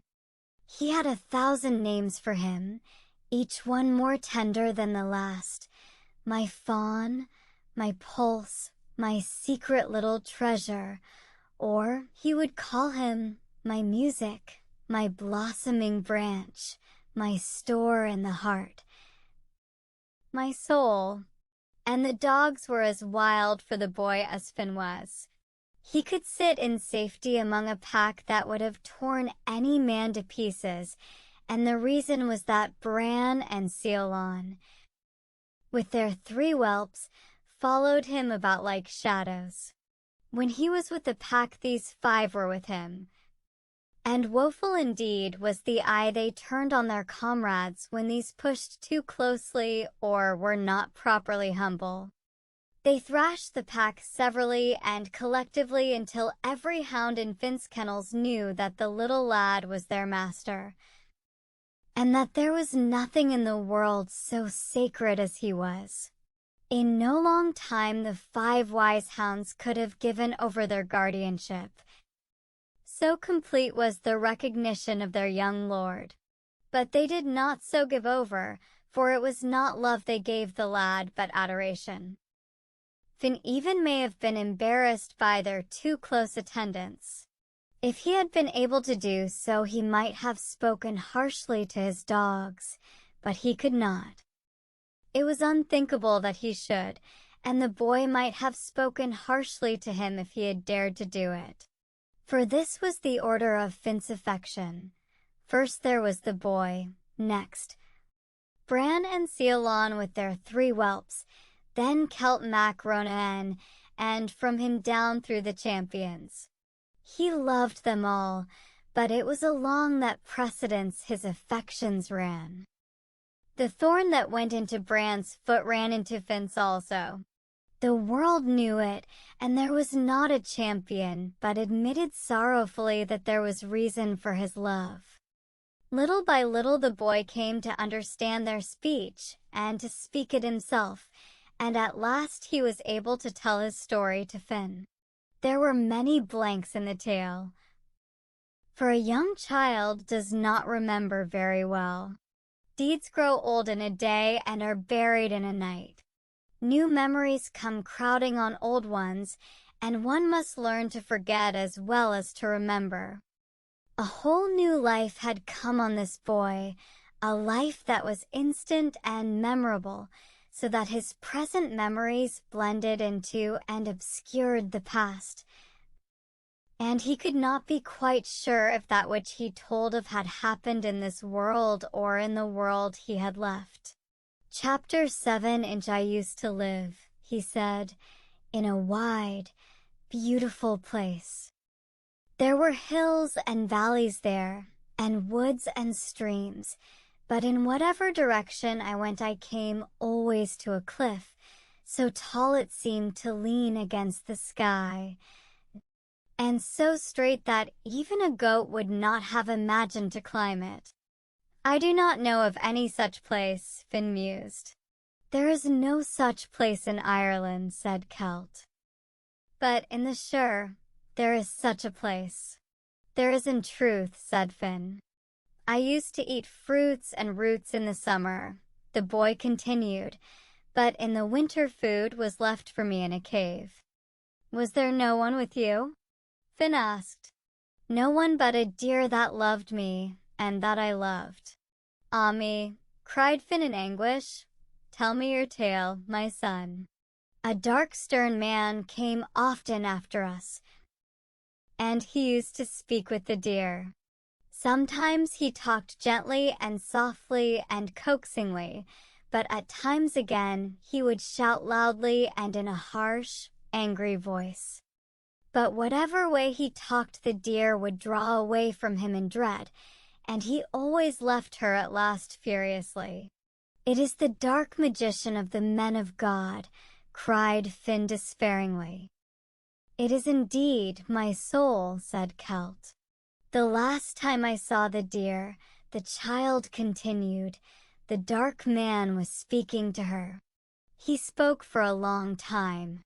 He spoke gently and angrily, so that I thought he would never stop talking, but in the end he struck her with a hazel rod, so that she was forced to follow him when he went away. She was looking back at me all the time, and she was crying so bitterly that anyone would pity her. I tried to follow her also, but I could not move, and I cried after her too, with rage and grief, until I could see her no more and hear her no more. Then I fell on the grass, my senses went away from me, and when I awoke I was on the hill in the middle of the hounds where you found me. That was the boy whom the Fianna called Oisien, or the Little Fawn.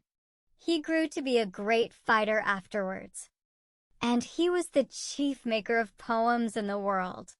But he was not yet finished with the Shire. He was to go back into Fairy when the time came, and to come thence again to tell these tales. For it was by him these tales were told. The wooing of Beckfula Chapter 1, we do not know where Beckfula came from, nor do we know for certain where she went to. We do not even know her real name. For the name Beckfula, dowerless or small-dowered, was given to her as a nickname. This only is certain, that she disappeared from the world we know of, and that she went to a realm where even conjecture may not follow her. It happened in the days when Dermod, son of the famous Ae of Slane, was monarch of all Ireland. He was unmarried, but he had many foster sons, princes from the 4 provinces, who were sent by their fathers as tokens of loyalty and affection to the Ardrí. And his duties as a foster father were righteously acquitted. Among the young princes of his household there was one, Crimthan, son of Ae, king of Leinster, whom the High King preferred to the others over whom he held fatherly sway. Nor was this wonderful, for the lad loved him also, and was as eager and intelligent and modest as becomes a prince.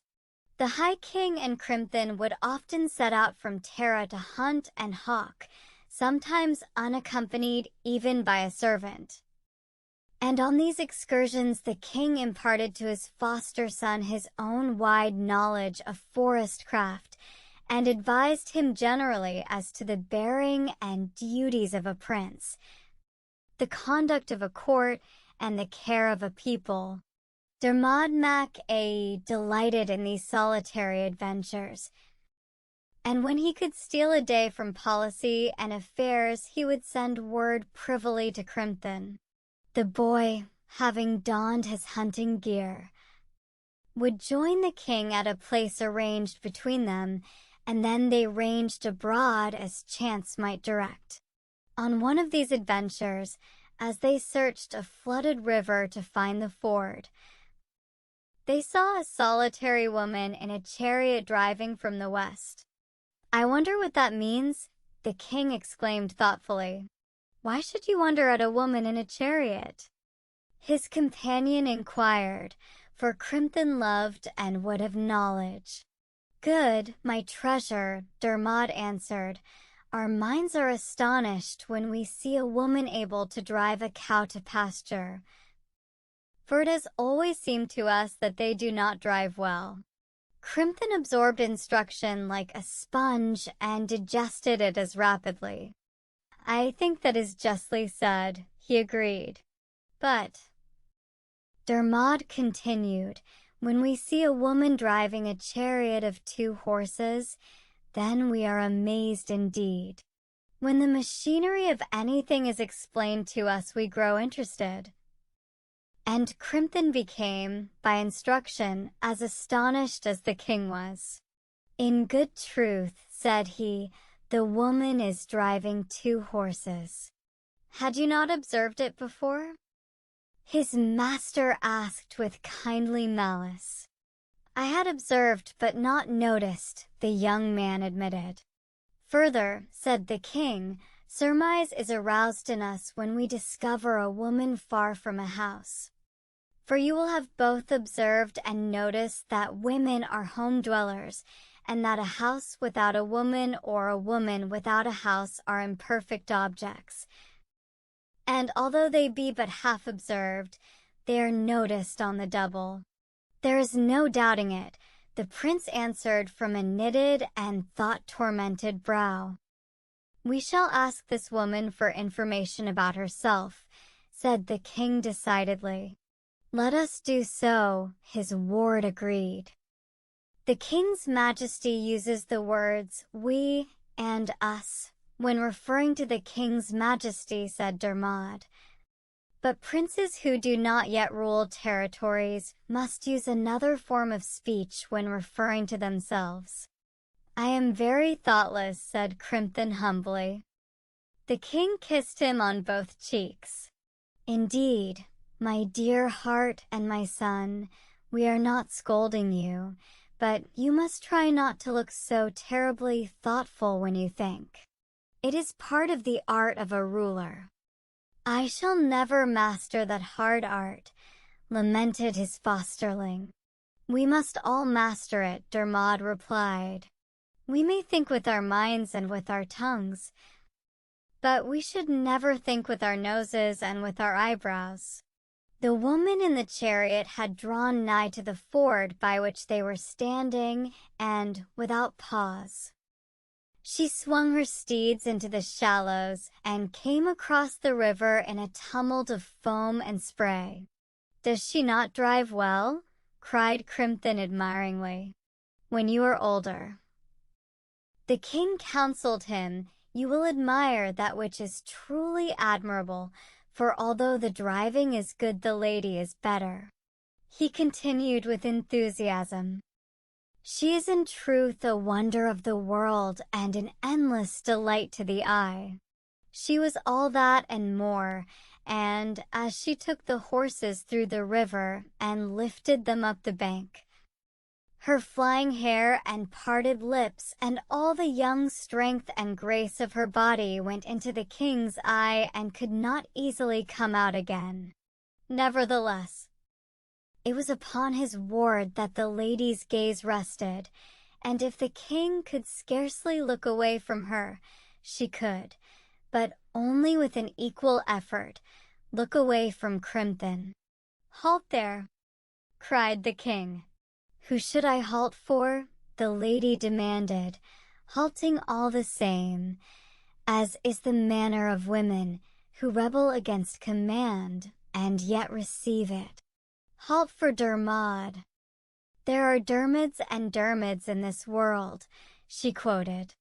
There is yet but one Ardri, the monarch answered. She then descended from the chariot and made her reverence. I wish to know your name, said he.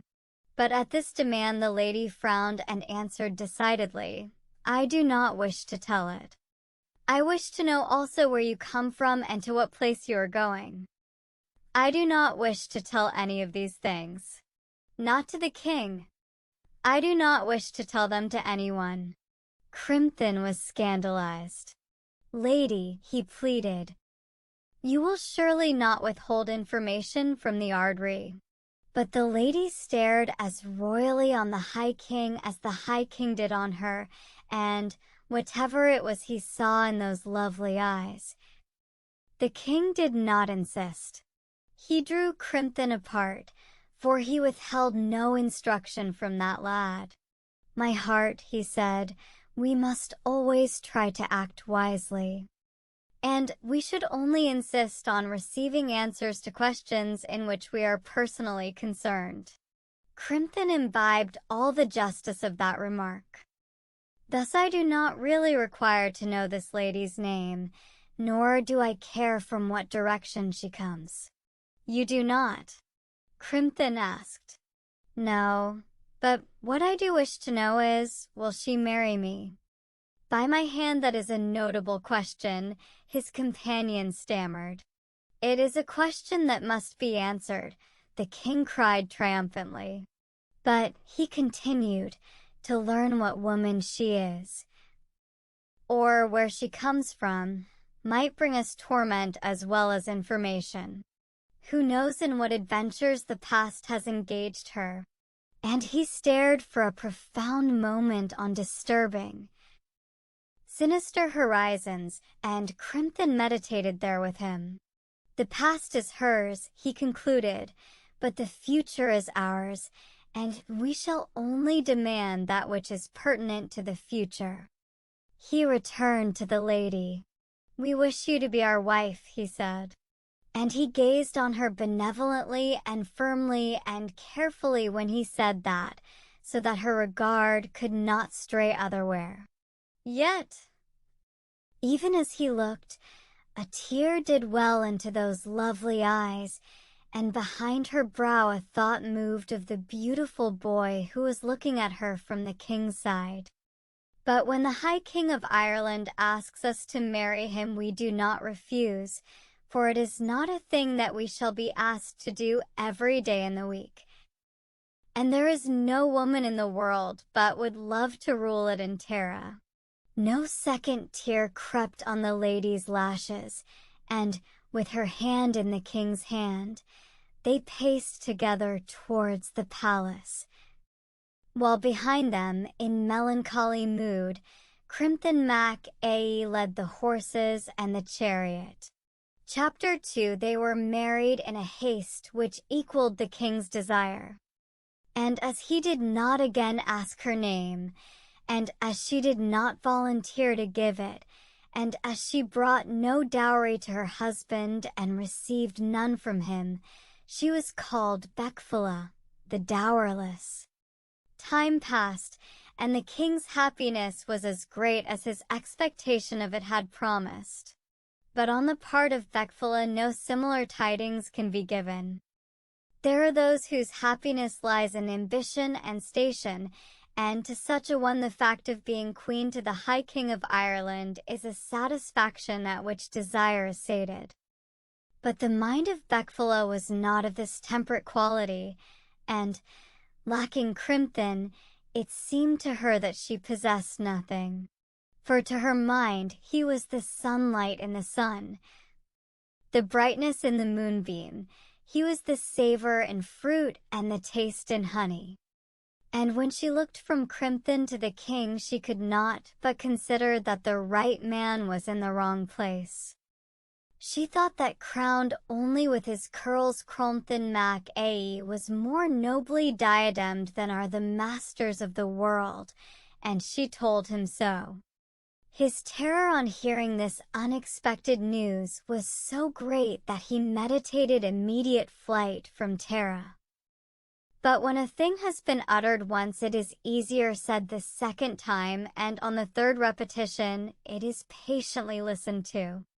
After no great delay, Crimthan Mac A agreed, and arranged that he and Beckfula should fly from Tara, and it was part of their understanding that they should live happily ever after. One morning, when not even a bird was astir, the king felt that his dear companion was rising. He looked with one eye at the light that stole grayly through the window, and recognized that it could not in justice be called light. "There is not even a bird up," he murmured. And then to Beckfula, "What is the early rising for, dear heart?" "An engagement I have." She replied. "This is not a time for engagements," said the calm monarch. "Let it be so," she replied, and she dressed rapidly. "And what is the engagement?" he pursued. "Raiment that I left at a certain place and must have. 8 silken smocks embroidered with gold, 8 precious brooches of beaten gold, 3 diadems of pure gold." "At this hour," said the patient king, "the bed is better than the road." "Let it be so," said she. "And moreover," he continued, "a Sunday journey brings bad luck." "Let the luck come that will come," she answered. "To keep a cat from cream or a woman from her gear is not work for a king," said the monarch severely. "The Ardri could look on all things with composure, and regard all beings with a tranquil eye, but it should be known that there was one deed entirely hateful to him, and he would punish its commission with the very last rigor. This was a transgression of the Sunday. During 6 days of the week, all that could happen might happen, so far as Dermod was concerned. But on the 7th day nothing should happen at all if the High King could restrain it. Had it been possible, he would have tethered the birds to their own green branches on that day, and forbidden the clouds to pack the upper world with stir and color. These the king permitted, with a tight lip, perhaps, but all else that came under his hand felt his control. It was his custom, when he arose on the morn of Sunday, to climb to the most elevated point of Tara and gaze thence on every side, so that he might see if any fairies or people of the shore were disporting themselves in his lordship, for he absolutely prohibited the usage of the earth to these beings on the Sunday. and woe's worth was it for the sweet being he discovered breaking his law. We do not know what ill he could do to the fairies.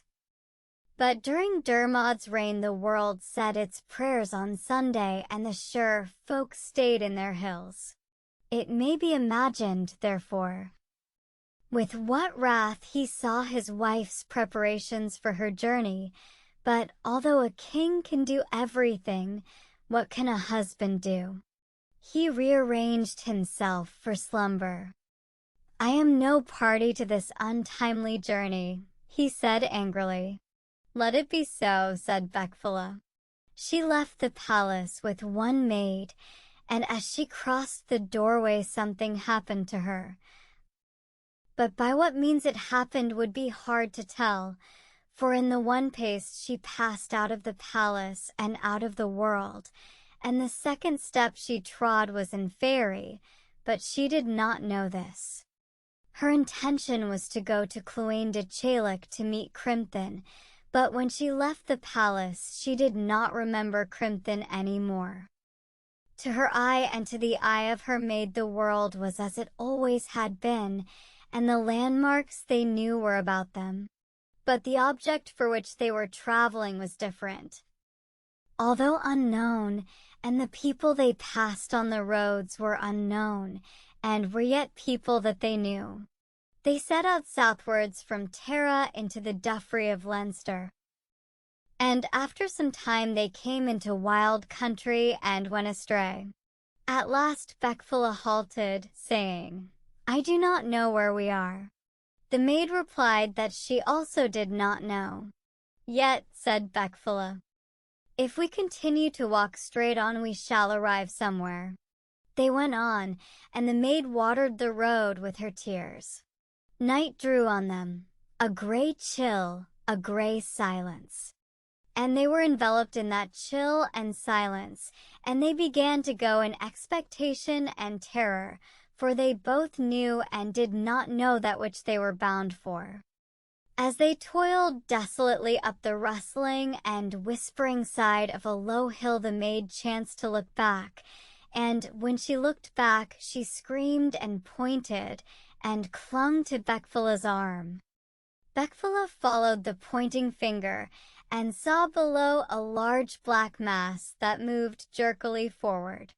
Wolves, cried the maid. Run to the trees yonder, her mistress ordered.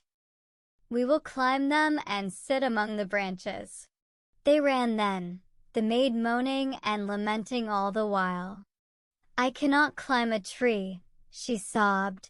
I shall be eaten by the wolves. And that was true.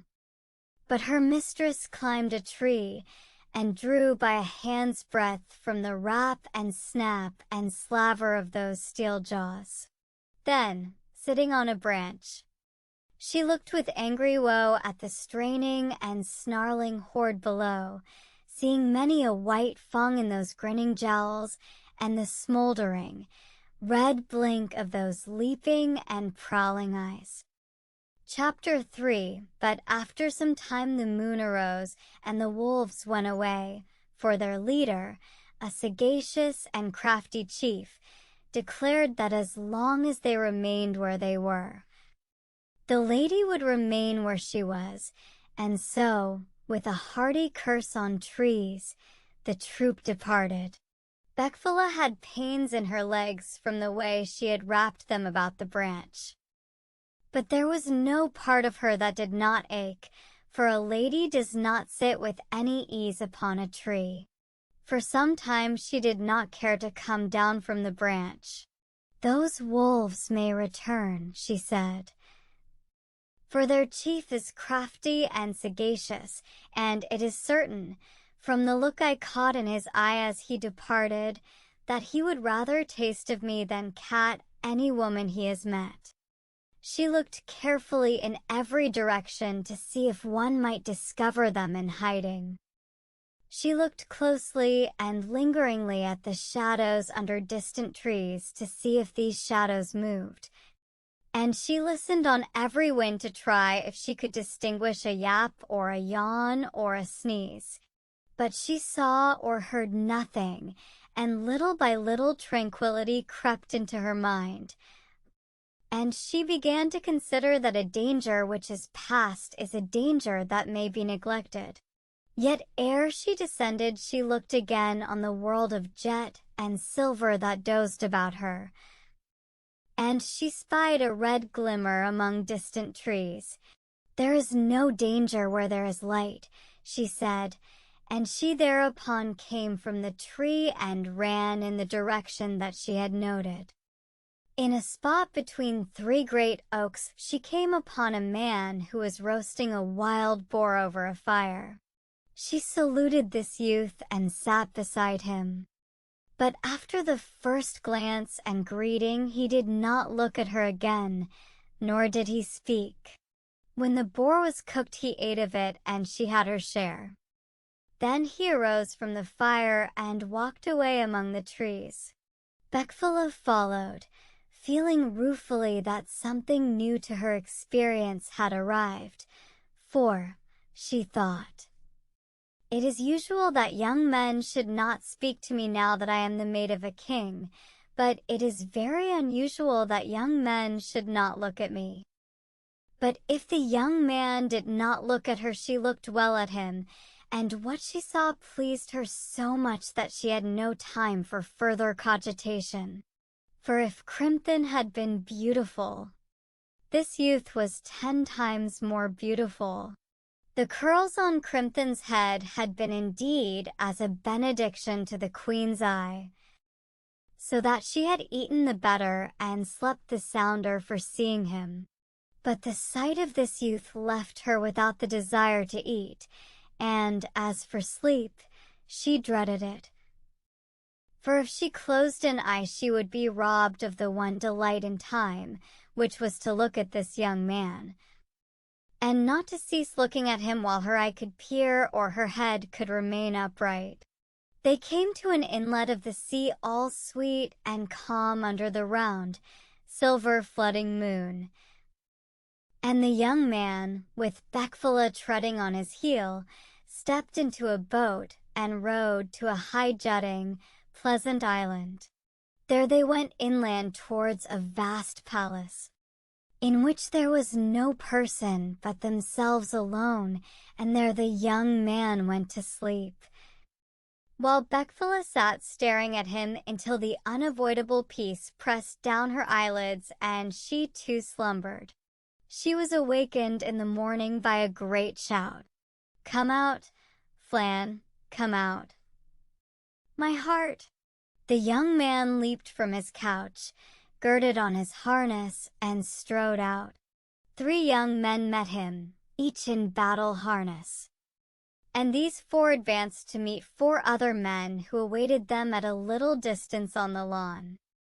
Then these 2 sets of 4 fought together with every warlike courtesy, but with every warlike severity, and at the end of that combat there was but 1 man standing, and the other 7 lay tossed in death. Beckfula spoke to the youth. "Your combat has indeed been gallant," she said. "Alas," he replied, "if it has been a gallant deed, it has not been a good one. For my 3 brothers are dead, and my 4 nephews are dead." "Ah me," cried Beckfula, "why did you fight that fight?" "For the lordship of this island, the Isle of Fadach, son of Dolly." But although Beckfula was moved and horrified by this battle, it was in another direction that her interest lay. Therefore, she soon asked the question which lay next her heart. "Why would you not speak to me or look at me? Until I have won the kingship of this land from all claimants, I am no match for the mate of the High King of Ireland," he replied. And that reply was like balm to the heart of Beckfula. "What shall I do?" she inquired radiantly. "Return to your home," he counseled. "I will escort you there with your maid, for she is not really dead, and when I have won my lordship, I will go seek you in Tara." "You will surely come," she insisted. "By my hand," quoth he, "I will come." These 3 returned then, And at the end of a day and night, they saw far off the mighty roofs of Tara massed in the morning haze. The young man left them, and with many a backward look and with dragging, reluctant feet, Beckfula crossed the threshold of the palace, wondering what she should say to Dermod, and how she could account for an absence of 3 days' duration. Chapter 4 IT was so early that not even a bird was yet awake, and the dull gray light that came from the atmosphere enlarged and made indistinct all that one looked at, and swathed all things in a cold and livid gloom. As she trod cautiously through dim corridors, Beckfula was glad that, saving the guards, no creature was astir, and that for some time yet she need account to no person for her movements.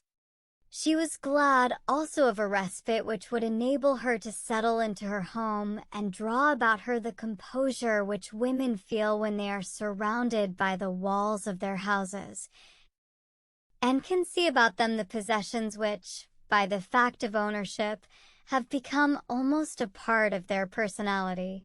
Sundered from her belongings, no woman is tranquil. Her heart is not truly at ease, however her mind may function, so that under the broad sky or in the house of another she is not the competent, precise individual which she becomes when she sees again her household in order and her domestic requirements at her hand. Beckfula pushed the door of the king's sleeping chamber and entered noiselessly. Then she sat quietly in a seat gazing on the recumbent monarch, and prepared to consider how she should advance to him when he awakened, and with what information she might stay his inquiries or reproaches. I will reproach him, she thought. I will call him a bad husband and astonish him, and he will forget everything but his own alarm and indignation. But at that moment the king lifted his head from the pillow and looked kindly at her. Her heart gave a great throb, and she prepared to speak at once and in great volume before he could formulate any question. But the king spoke first, and what he said so astonished her that the explanation and reproach with which her tongue was thrilling fled from it at a stroke, and she could only sit staring and bewildered and tongue-tied. "Well, my dear heart," said the king, "have you decided not to keep that engagement?" Aye, Beckfula stammered. "It is truly not an hour for engagements," Dermod insisted, "for not a bird of the birds has left his tree," and he continued maliciously, "The light is such that you could not see an engagement even if you met one." "Aye," Beckfula gasped. "Aye, a Sunday journey," he went on, "is a notorious bad journey. No good can come from it. You can get your smocks and diadems tomorrow. But at this hour a wise person leaves engagements to the bats and the staring owls and the round-eyed creatures that prowl and sniff in the dark. Come back to the warm bed, sweet woman, and set on your journey in the morning."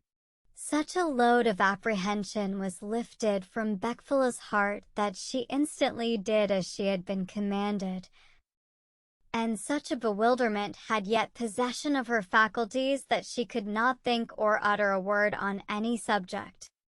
Yet the thought did come into her head as she stretched in the warm gloom that Crimthan the son of A must be now attending her at Cloane de Chalic, and she thought of that young man as of something wonderful and very ridiculous, and the fact that he was waiting for her troubled her no more than if a sheep had been waiting for her or a roadside bush.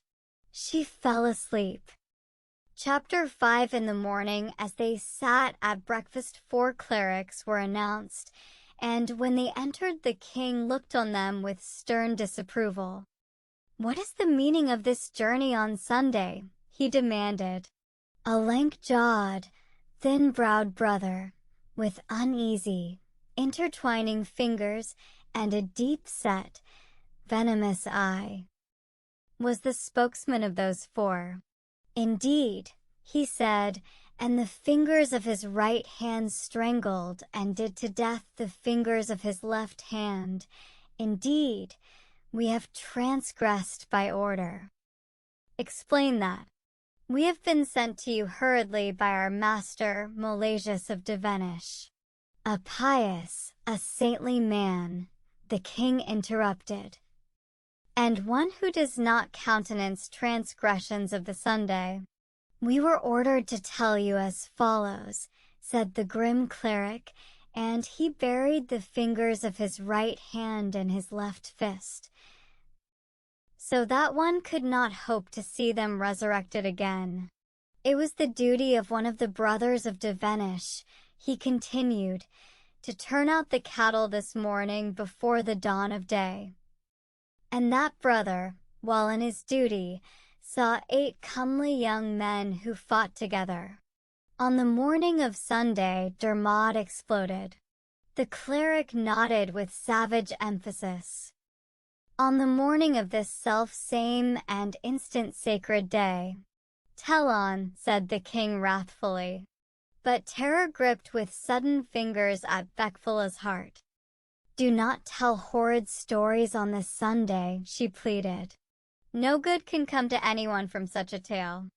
Nay, this must be told, sweet lady, said the king. But the cleric stared at her glumly, forbiddingly, and resumed his story at a gesture. Of these 8 men, 7 were killed. They are in hell, the king said gloomily. In hell they are, the cleric replied with enthusiasm. And the one that was not killed? He is alive, that cleric responded. He would be, the monarch assented. Tell your tale. Milesius had those 7 miscreants buried, and he took from their unhallowed necks and from their lewd arms and from their unblessed weapons the load of 2 men in gold and silver treasure. 2 men's load, said Dermod thoughtfully. That much, said the lean cleric. No more, no less. And he has sent us to find out what part of that hellish treasure belongs to the brothers of Devenish, and how much is the property of the king. Beckfula again broke in. Speaking graciously, regally, hastily, let those brothers have the entire of the treasure, for it is Sunday treasure, and as such it will bring no luck to anyone. The cleric again looked at her coldly, with a harsh-lidded, small-set, gray-eyed glare, and waited for the king's reply. Dermod pondered, shaking his head as to an argument on his left side, and then nodding it again as to an argument on his right. It shall be done as this sweet queen advises. Let a reliquary be formed with cunning workmanship of that gold and silver, dated with my date and signed with my name, to be in memory of my grandmother who gave birth to a lamb, to a salmon, and then to my father, the Ardri.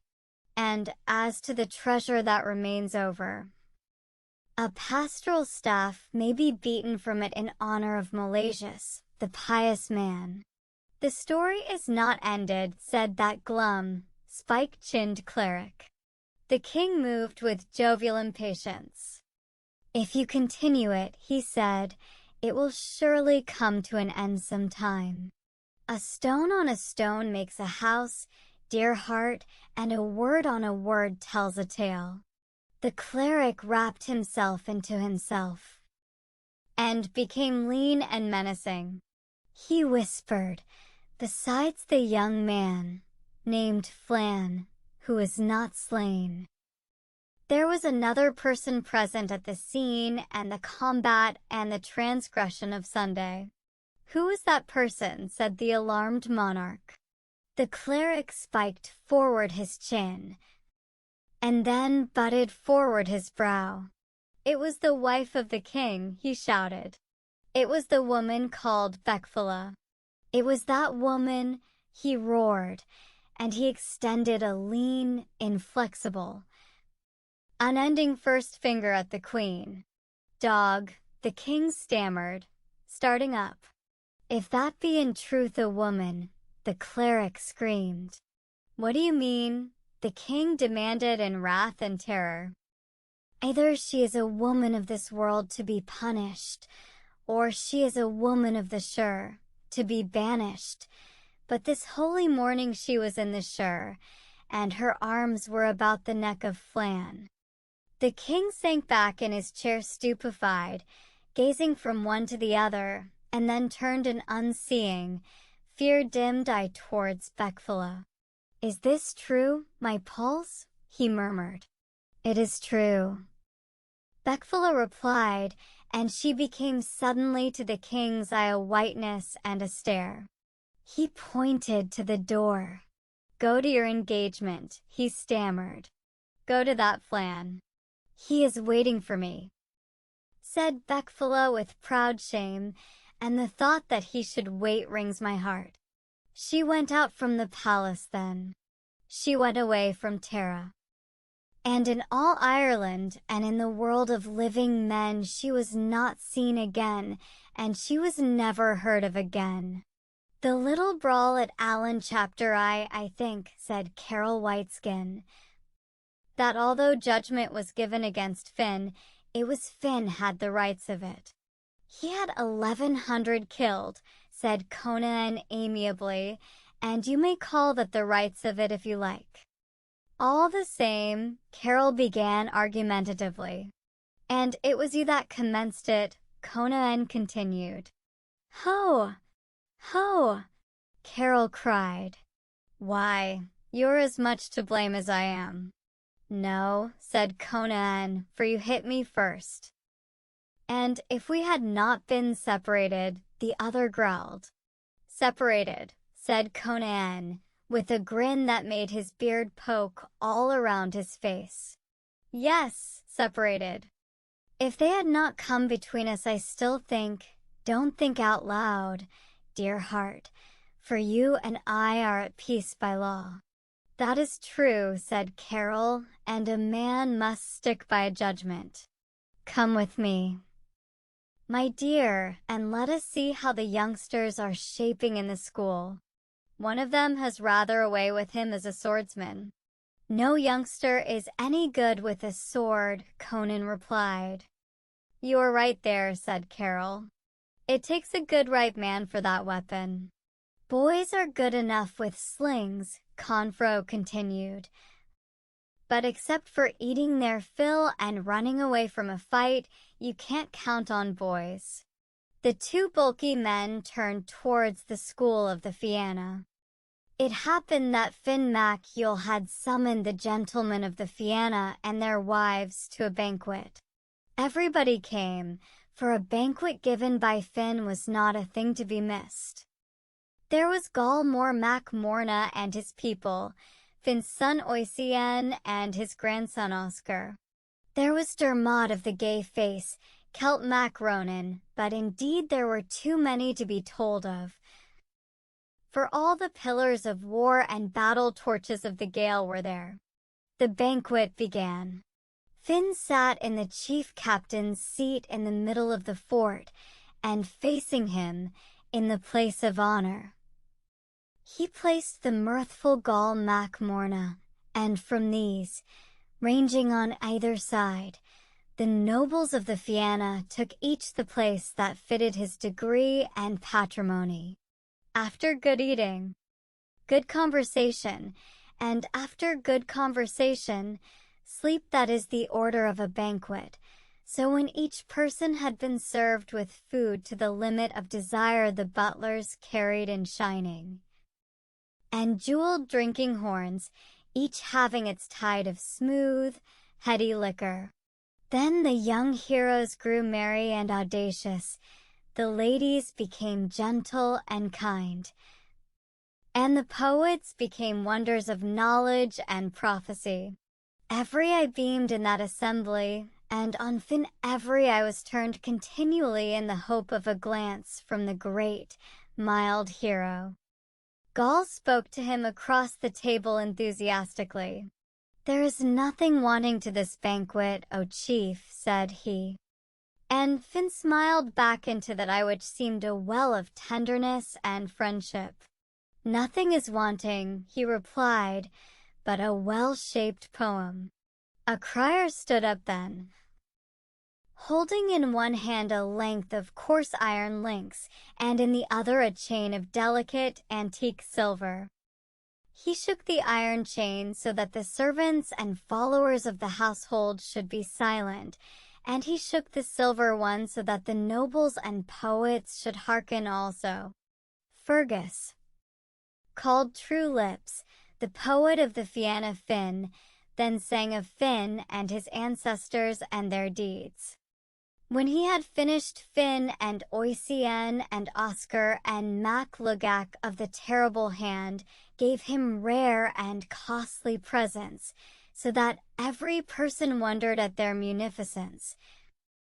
And even the poet, accustomed to the liberality of kings and princes, was astonished at his gifts. Fergus then turned to the side of Gall Mac Morna, and he sang of the forts,